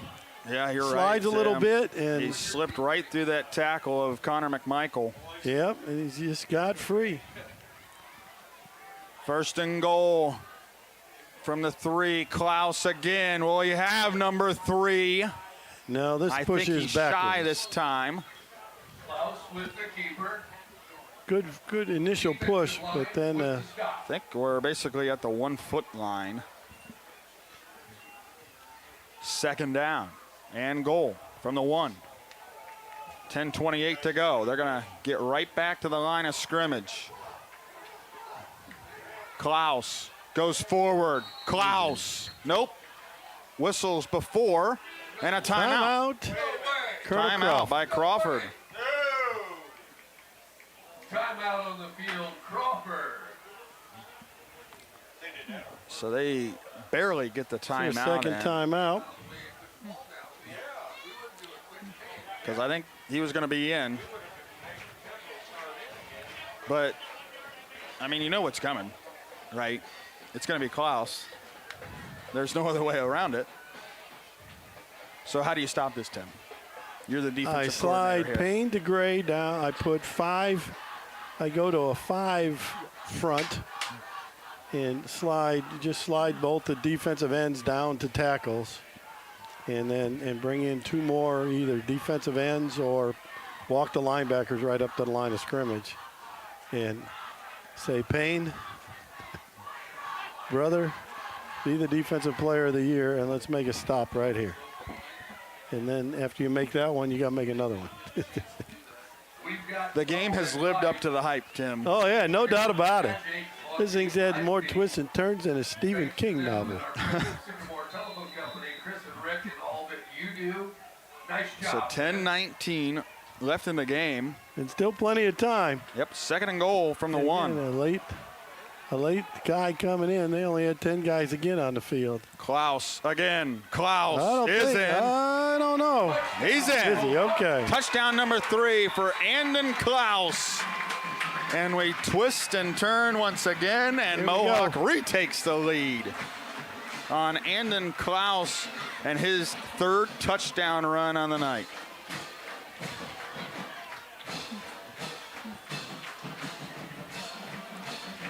I don't know how you stop it, Tim, at this point. No. Especially on second and goal for the one. Yeah, you know, on a short yardage, you know.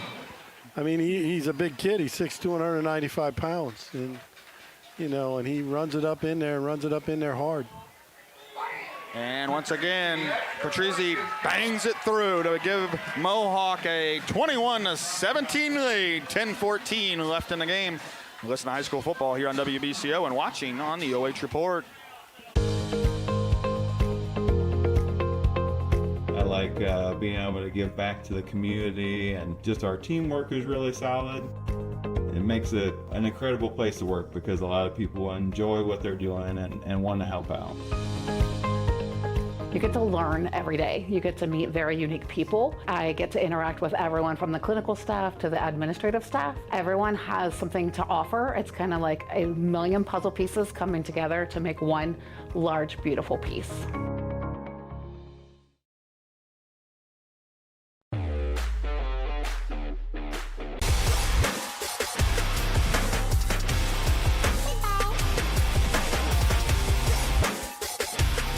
In the right position.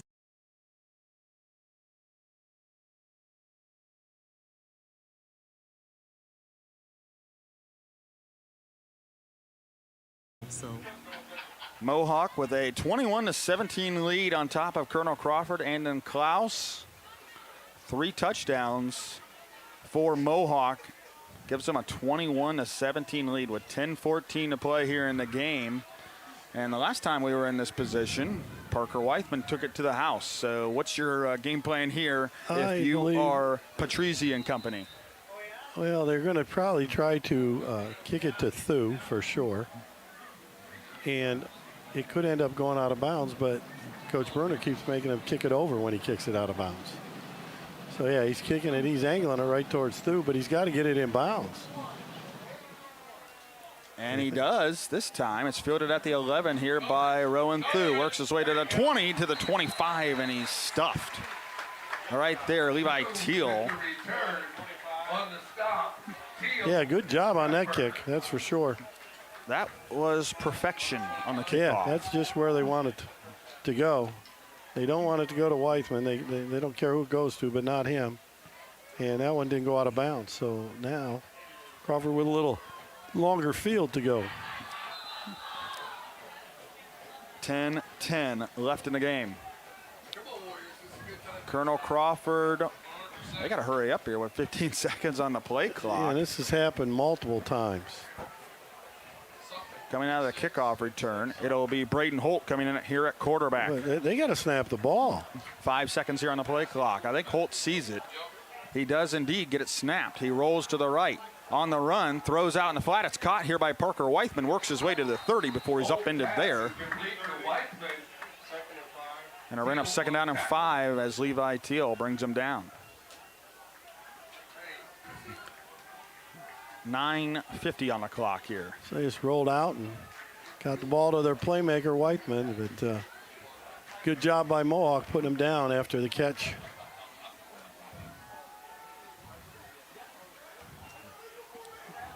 They roll to the left this time, and they'll go nowhere. Jacob Cochran on the sweep, couldn't get the edge. Back to the 24. So tried to run 3rd and 11. Tried to run a shuffle pass, and it ended up getting blown up for a 6-yard loss. So 3rd and 11, not where Crawford wanted to be at this point. Great play by Mohawk. To throw, Baker, all sorts of time, lobs it up for grabs and incomplete over the head of everybody. Intended for Rowan through, Levi Teal on the coverage. And it's a 3 and out here for Colonel Crawford's offense. Mohawk with the much needed stop. Just what Mohawk wanted, boy. That's what the doctor ordered for them. 3 and out. 3 incomplete passes, or well, 1 completed and for 5 yards, and then the next one for a big loss, and then that one incomplete. So a 3 and out, and Mohawk would like nothing more than to get the ball and go on a nice long drive right here. 9 minutes left in the game. 4th down and 11. They'll punt this one. Ball spotted at the 24. Braden Holt standing at his own 15. Puts it off the right foot, angles it to the right side. At the 42, bobbled for a second, picked back up, ball loose again. I think Crawford may have it. Crawford may have it. And I was just about to say. And they do. And they got it. And I was just about to say, and this is honest to God, Jared. Coach Daniel might want to tell his returners at this point, just get away and don't worry about fielding the ball. Walker Kramer with the fumble recovery, and guess who was the first one down there to hit the punt return? I believe it was Weichman. And it was. But yeah, that would have been my play as a coach. I just would have said, just let it go. Don't At touch that point, yes. You have all the momentum in the world. You got your defensive stop. My last year coaching football at Cincinnati Princeton, we won the state championship. The first punt of the year, our punt returner dropped it. It was the last one we tried to field that year. Why is the clock running? They'll pitch it back to Weichman. Gets to the 45 to the 40, and he's spun down right there at the 40-yard line. Weichman with the carry. 55 Chevy. It'll be just a gain of 2. Eli Chevalier there on the tackle. Well, and I also take it back. We did try to then, in the state championship game when we were ahead by like 30, we talked the head coach into letting him try to return one more punt. We fumbled it.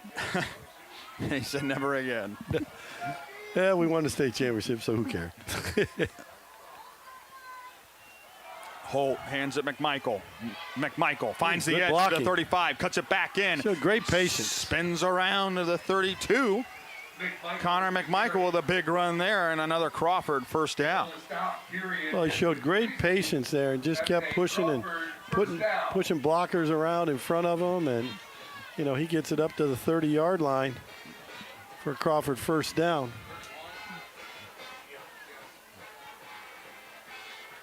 .745 left in the game. 1st and 10 here for Crawford from the Mohawk 31. Wing T.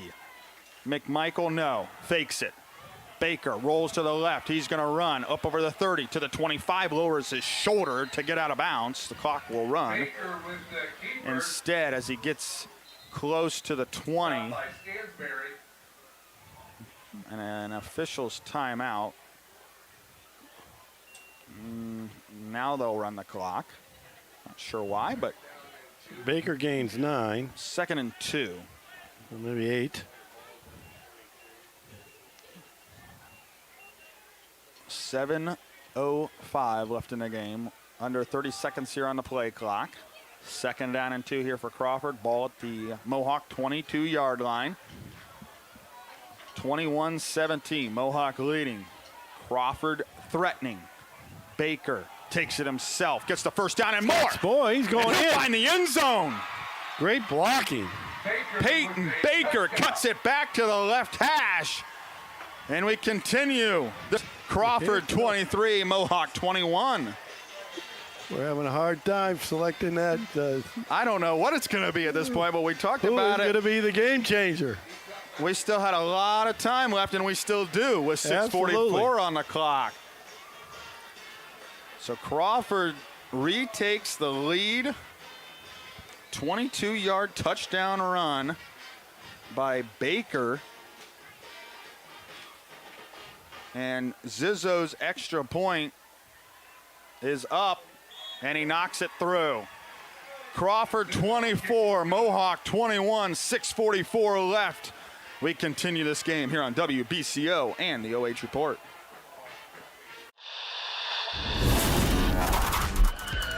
He's going to send a line drive down the field. It'll be fielded on the bounce. That is Schieffer. Schieffer finds a hole at the center. Schieffer turns on the burners. Schieffer could go. He's at the 50, 45. He's got one man to beat. Schieffer with the ball in his left hand. He's going to take it to the house. Whitford opens up the second half with the kick return touchdown.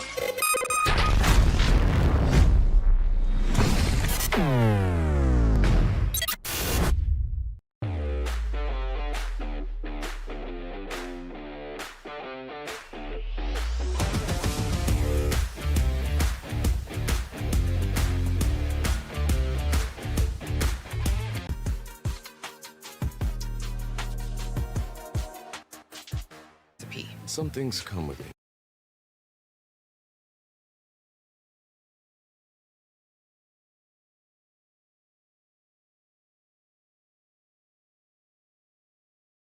And the Ad Council. Back here on WBCO and the OH Report, 6:44 left in the game. Colonel Crawford 24, Mohawk 21. A 22-yard touchdown run by Peyton Baker to give Crawford the lead. That is the 5th lead change here in the second half. 6th lead change overall. Zizzo to kick off. And Joseph Zizzo to kick off from the Crawford 40-yard line. Well, he moved it over to this hash mark. They haven't been doing that before. So now they got to get lined up right. Zizzo boots it, angles it to the right hash, fielded at the 20, to the 25, to the 30, to the 35, to the 40, and out of bounds goes Bish to the 40. So they tried something different. I don't know. I haven't been at their practice, so I don't know if they've ever practiced that because they didn't line up right. And, you know, then they got lined up right, and he kicked it all the way cross country almost to the other side of the field. And just didn't cover it very well, so pretty good field position for Mohawk. Well, we've had so many momentum-changing, game-changing moments, and with 6:36 left in the game, and all 3 timeouts, and Klaus and company back out to see if we'll have lead change number 7 here on the night. Bish with a carry. Bish to the 40, and that's going to be it. Right back to the line of scrimmage. If that. Bish with the carry. It's Caden Bish. Bish just hasn't carried the ball much in this second half. It's been pretty much the Klaus show. And so no gain there. So he's carried the ball 10 times for 30 yards. 24-21, Colonel Crawford with the lead, 6 minutes to go. 2nd down and 10 from their own 40-yard line. It's trips to the right here for the Warriors. 1 lone wide receiver wide to the left. Klaus rolls to the right, throws back to the left, across the middle, and it's short. Pass intended for Stansberry. So you Incomplete. see on the replay, he's trying to throw it back. They're just way short. He seemed like he had plenty of time. He just came up short on the throw. So big 3rd down here.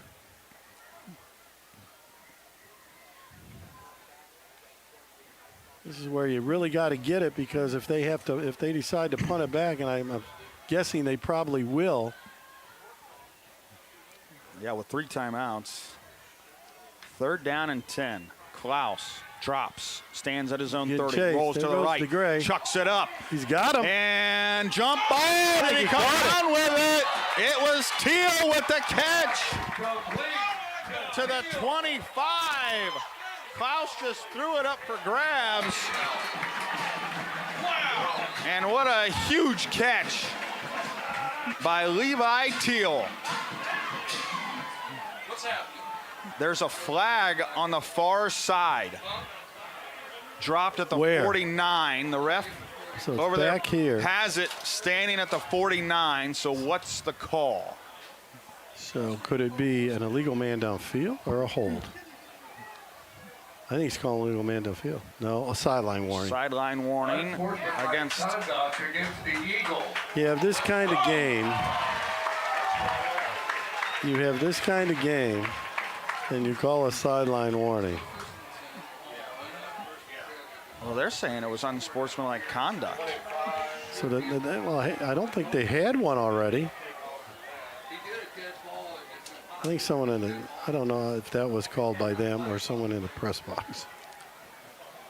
Because I don't know. So far they haven't walked the ball. They haven't walked any yardage off. Well, he held his arm up like it was a dead ball foul. They're going to walk it off. They are going to walk it off. So indeed it is. This is crazy. That just shouldn't be called. You know, you're all excited in a great game. You know, and you call it.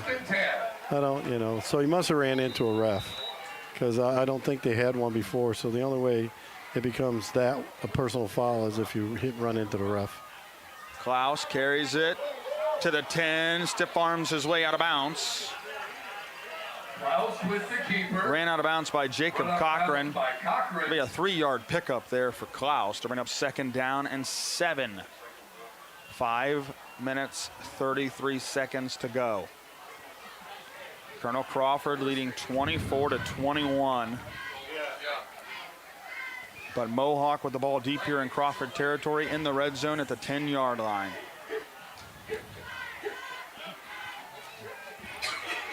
Klaus in the shotgun with Caden Bish to his left. They'll motion a couple over there to the left side of the line. Klaus is running left this time. It's a read play. He does it. He's dragged down from behind. Guess who? My main man. Payne DeGray again. DeGray with the tackle. Drags Andon Klaus down from behind. Ball back at the 14-yard line. It's 3rd down and 11. So they can get the first down here without scoring. 5 minutes and 10 seconds. That's just great discipline there by DeGray on that, though. It would have been very easy for him to just come flat, chase and chase Bish. He read the ball. But he saw the football was still, and he pulled it, and he was right there to make the play. Now it's 3rd and 11, so they may throw it here. Klaus in the gun. They'll fake the handoff. Rolls to the left. Now back over to the right. Klaus on the run. Throws. Nope. He'll keep it to the 15. Gets to the 10. And he's taken down from behind at the 10-yard line. Where are they marking on the 10 or the 9? It looks like he's 9.5. Yeah, 9.5. So now big thing. Down. Do you kick the field goal to tie it? Or do you go for it? 4:15 left. They're leaving the offense on the field. 4th and 7. That's a long way to go. They'll going to try to get him jump off sides, call timeout. They'll look to the sideline, and they will indeed take the timeout with 4:02. Good job. So good idea. Looks like they're going to kick the field goal.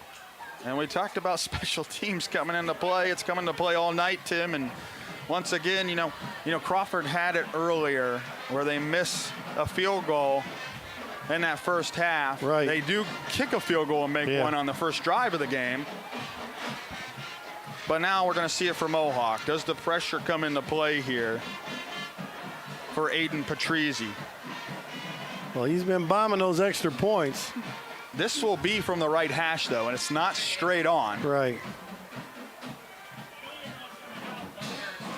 Where's the ball marked? On the 9? 9.5, 10-yard line. So put it, 7 yards back from there. So it's going to be about a 27-yard field goal. 26, 27-yarder. From the right hash. Yeah, I've noticed in college and pros now they all go back 8 yards. Used to be 7. It was always 7. Now it's 8. I don't know what it is in high school, but you know. Well, you know what? Scrap all that, Tim. Because he's going for it. They're going for it. It'll be Klaus and the gun, 4th and 6 from the 9.5-yard line. I would think I would run some kind of rollout with Klaus so that he could run or pass it. They'll fake the handoff. Bish. Klaus, there's a flag on the play. Pushed out of bounds around the 5. I don't think he got the first down anyway. I think you're right. Flag on the play. And that guy's been calling holding all night, so he's going to call every time. He's going to call it, and Crawford's going to decline it. Turnover on downs as they decide to go for it instead of kicking the field goal there. Coach Daniel wanted to win the game right there with 3:54 on the clock. Where's the ball going to be? On the 5, 4? Yeah, it's right around the 5. Well, they haven't moved the sticks yet, so there we go. Yeah, 2 yards shy of the first down. Not on the 5-yard line. Well, the big thing is right now, Crawford needs to get a couple first downs, or they're going to be punting out of their end zone. Both teams with 2 timeouts. Now, do you think if there's less than 2 minutes, you think they kick the field goal? I don't think there's any doubt. He trusts his defense. Well, they got 2 timeouts. There is no 2-minute warning in high school football, so they got 2 timeouts. Twice. So they can stop it twice. So if they get a 3 and out, they're going to get the ball back with like 3 minutes to go in the game.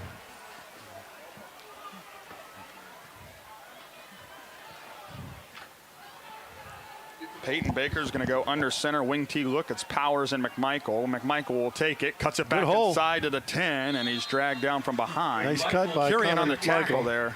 But yeah, he picks up 5 or 6 yards. Clock will roll. They keep the timeout in their pocket on this play for now with 3:40 left here in the game. Crawford leading 24-21.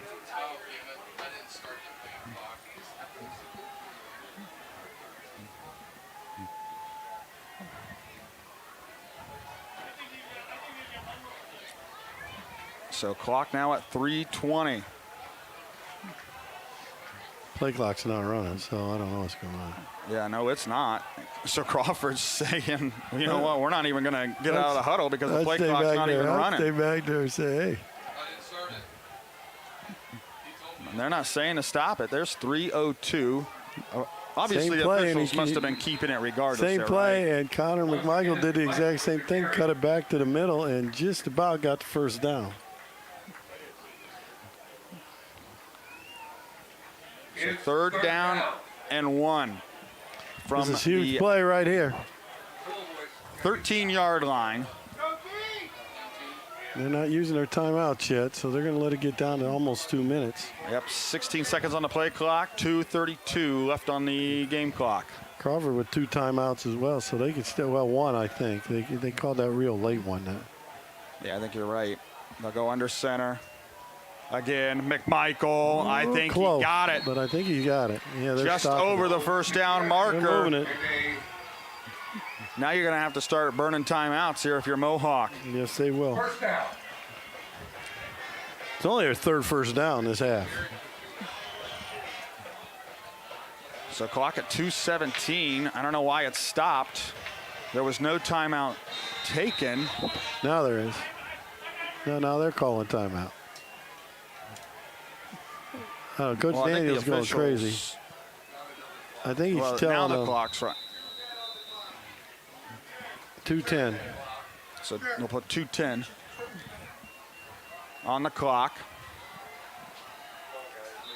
24-21. Now they'll reset the play clock. Crawford snaps it there rather quickly, but McMichael turns the corner. They seal the edge. He gets to the 21, but surprisingly, Tim, I mean, they had a reset play clock with about 20 seconds left on it, and they didn't let it run down there. No. You know, every second's critical this time in the game. Oh, exactly. They could have ran that down, and we could be looking at under 1 minute and 40 seconds here, and 1 more first down, and you're out of here.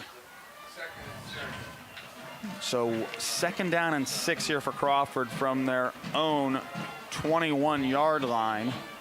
So 1 minute 57, Tim, 1 timeout left for Mohawk, so they could stop it 1 more time. So, I mean, you're looking for this clock to roll down. Well, it's 2nd and 6. Yeah, so. So the bottom line is it's immaterial if Crawford gets a first down. Yep. But it will be interesting to see. If you don't get a first down, or if you take a couple plays here, 3rd down, they stop it again, and then you run 1 more, so you're going to be looking at about 1 minute. But run off the clock. Crawford's been running out of their wing T stuff, and I don't know if they have a quarterback keeper out of their wing T. But if they fake it to McMichael and keep it, there might be a lot of room to run. It's Peyton Baker in there right now with Powers and McMichael. Baker did just have that big touchdown run. It's McMichael churning the legs, gets up to the 26. 25. Yep. Gain of 5 there for McMichael to bring up third down. And about 3, Tim. So they inch their way forward. And it's been a hard. There's 1:51 on the clock. Hard 94 yards, but McMichael now has 94 yards on 24 carries. He's been a gamer here tonight. And none of them have been bigger than this one, because if he gains this 2 yards, 2.5 yards, it's game, set, match. So what's your call here? Just give it to him. Just give it to McMichael. You're not messing around. No. No, they're just going to give the ball to McMichael. The only other possibility would be for Baker to pull it and try to sneak out around the end. But I say this kid, he was just about the leading rusher in the league last year. So I say give it to him and say get the first down. I don't care what's wrong with your elbow. He averages 4.8 a carry. There's nothing wrong with your legs, son. Get the first down. There it is. Give me 2. It's going to be Powers instead. Yeah, that's a sophomore. And he gets the first down. The sophomore Avery Powers picks up the first down here for Colonel Crawford and Tim. Indeed, it is game, set, match. I think they got enough time. I think they can take a knee.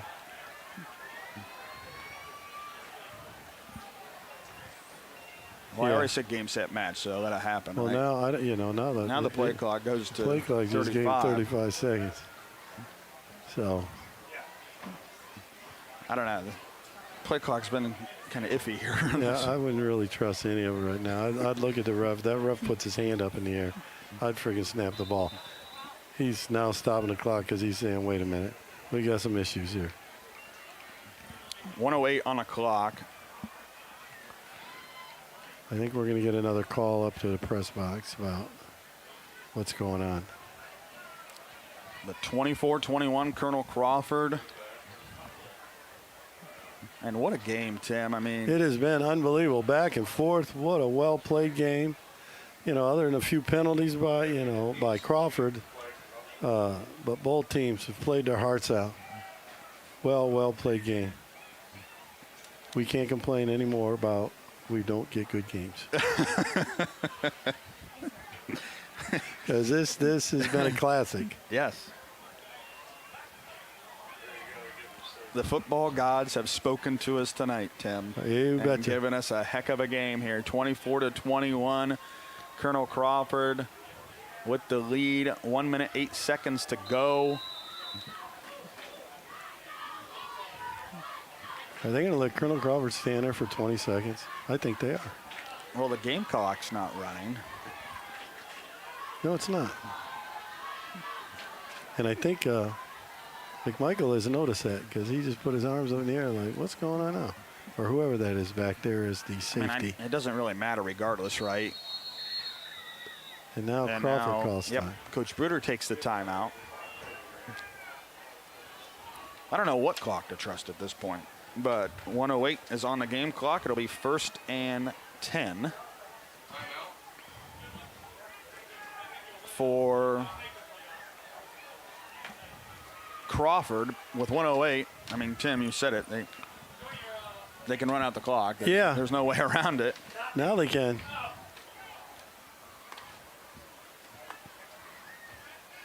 And, I mean, it's just been back and forth. We have had 6 lead changes in the game, 5 coming in the second half. Colonel Crawford with a 4th down stop inside the 10-yard line to win the game as head coach Eric Daniel and Mohawk went for it on 4th down.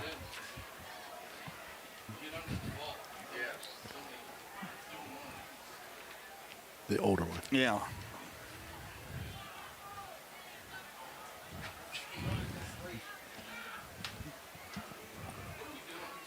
So after the timeout, Crawford, and this has been the longest part of the game, Tim, was this past 2 minutes of non-game time.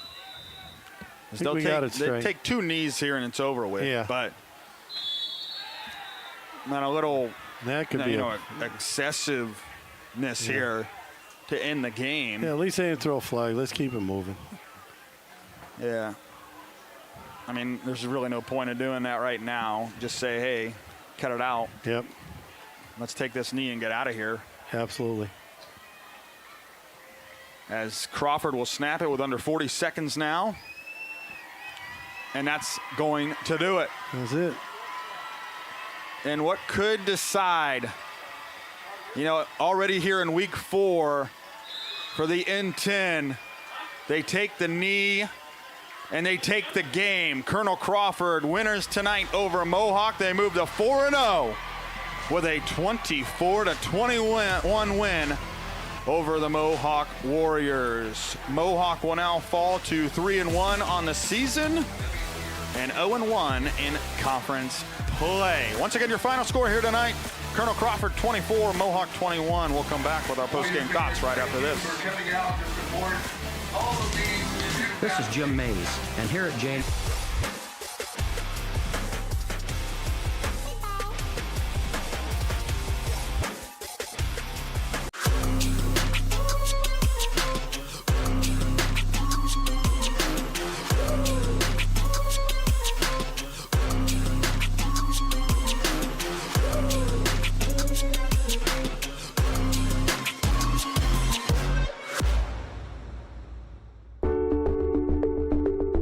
At Avita Home Health and Hospice, our caring professionals are ready to serve you with personally tailored services designed to meet the unique needs of each individual. When we take on a patient at Avita Home Health and Hospice, they really do feel like family.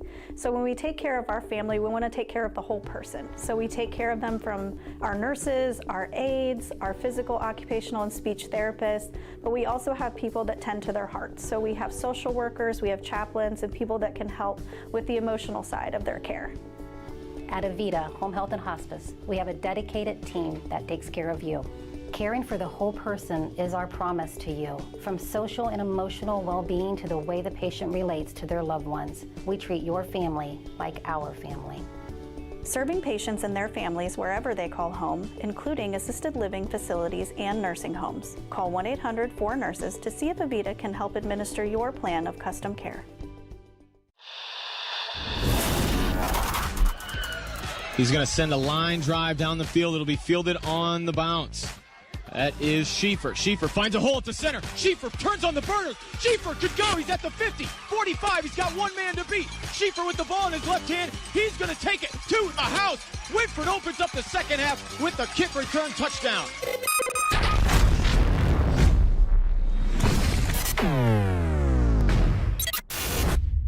For 25 years, the team at Spreng Capital Management has helped you and your family through times of economic uncertainty. This experience and knowledge has helped us to guide you through numerous economic cycles, making us qualified to help you through the economic turmoil of today.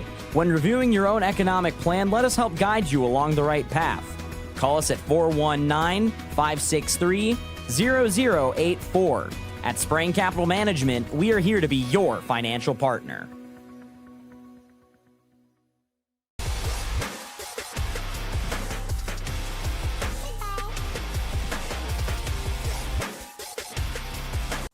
Take a look at all the action from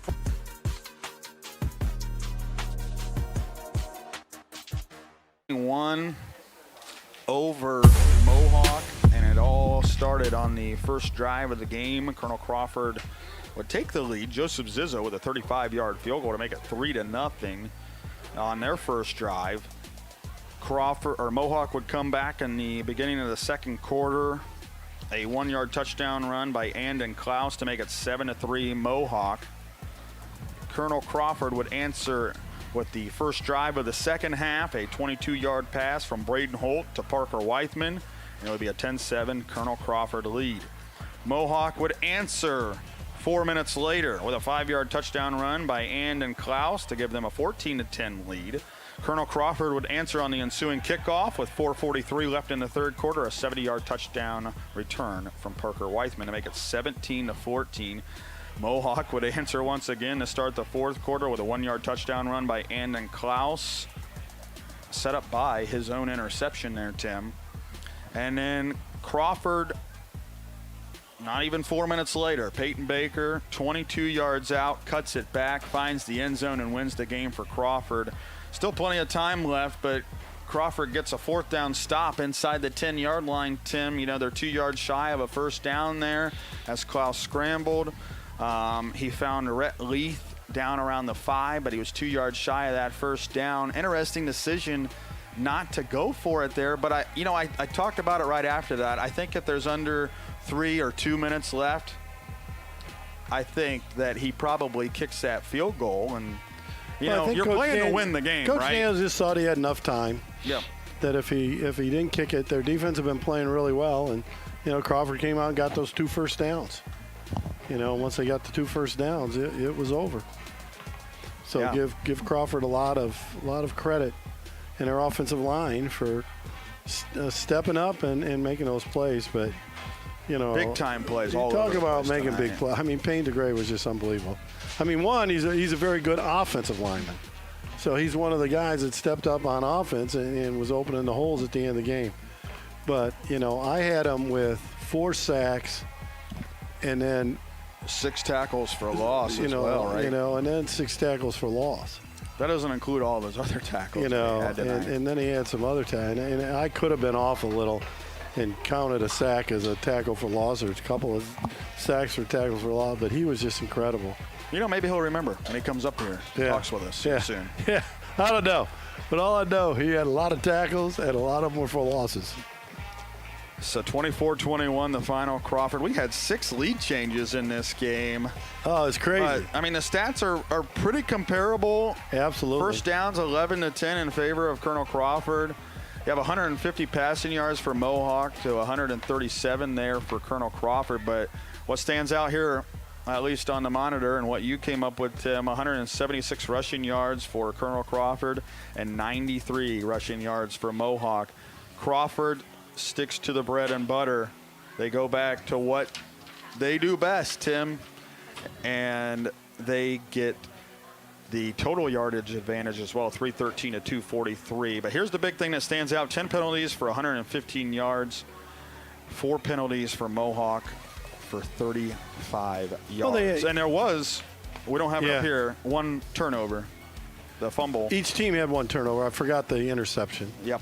I forgot the interception by Klaus. And then the fumble on the punt, which was basically the game-changing moment. Yeah. Oh yeah. That's one of them. One of many. One of many. One of many. But the thing is, Crawford had 1, 2, 3, 4, 5. They had like 7 or 8 different guys run the ball. But what a great job. Great job. And yeah, you need to talk to this guy because he really was good. Hey, all right. We'll we're good? Okay, we'll keep it right here. Danny back in the studio. Keep it right here. You're good. Yeah, we got Payne here on WBCO and the OH Report. Payne, you can see me now. Yep. Congratulations, what a game. Thank you. Tim has you down for 6 tackles for loss, 4 sacks. You can correct him if he's wrong, but, I mean, that was part of the game plan. Obviously, you wanted to get pressure on Klaus. Obviously, he's a big-time runner. He's 2nd in the league in rushing coming into tonight. He can throw the ball. I mean, you've seen his arm here tonight.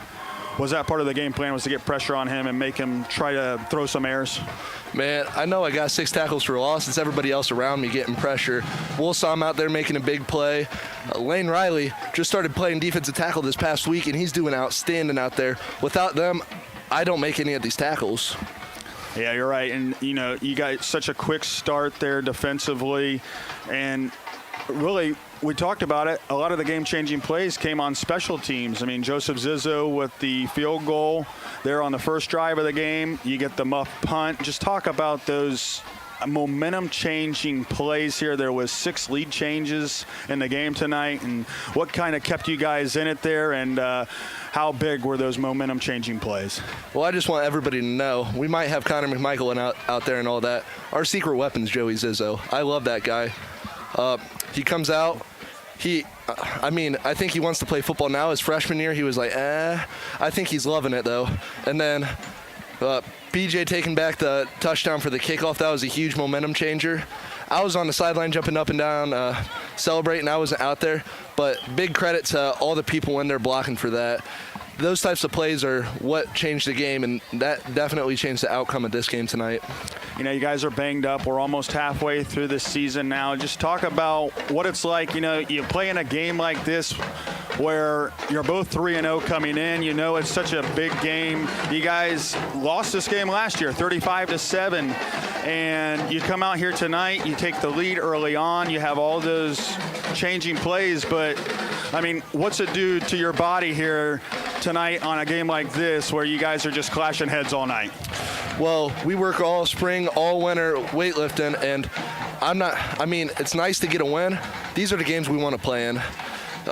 This is the game that we work for. We got 3 big games on the schedule, all the non-conference, but coming into this game, being embarrassed last year at Crawford, that meant a lot to us. We wanted to come out and make a statement to the league saying that we're here. All right. Payne, anybody you want to shout out here to the camera? Go ahead. I'd like to shout out my family. They're always here to support. I'd like to shout out Joseph Zizzo, Connor McMichael, Parker Weithman, Rowan Thu, Walker Kramer, Brady Fox. I think I said Luke Chrisman, Tyson Smith, our center, great job, and just the whole team in general. I love those guys. I'd say, and you know, big shout out to you. Big game tonight. Like you said, there were so many guys tonight that contributed to this win. I mean, it was hard picking you as player of the game, honestly, because there's just so many moments in this game where we could have picked one person or the other, and then, you know, there's another play, and it's like, well, we got to pick them. So congratulations on the win tonight, and look forward to the rest of the season. Thank you. That was Payne DeGray, our player of the game, MVP here on the OH Report. Lewis Family McDonald's player of the game here on WBCO. So 24-21, our final here, and we'll come here with our Spitzer Motors game changer. Tim, why don't you go ahead and it could have been just one guy after another. Well, yeah, talk about it. There's so many to choose from. Yeah, but the guy that made the last play, the game changer, was the quarterback. Yeah. You know, the guy who was supposed to be the throwing quarterback had a 22-yard run. So, you know, Peyton Baker will be the Spitzer game changer, and with that 22-yard touchdown run to put him ahead. Yes, so congratulations to Peyton. Congratulations to Payne. Our player of the game for Mohawk was Andon Klaus. He had 3 touchdown runs here tonight. But, man, what a game here from Mohawk High School. 24-21, our final. Next week we will stay here with Crawford, and we will see them play against Buckeye Central a week from tonight. Keaton, Jory, thank you. From the OH Report, Danny back in the studio, Tim Byrie here with me. I am Jared Moore, signing off, saying so long and good night. Man, that was a classic. That was a good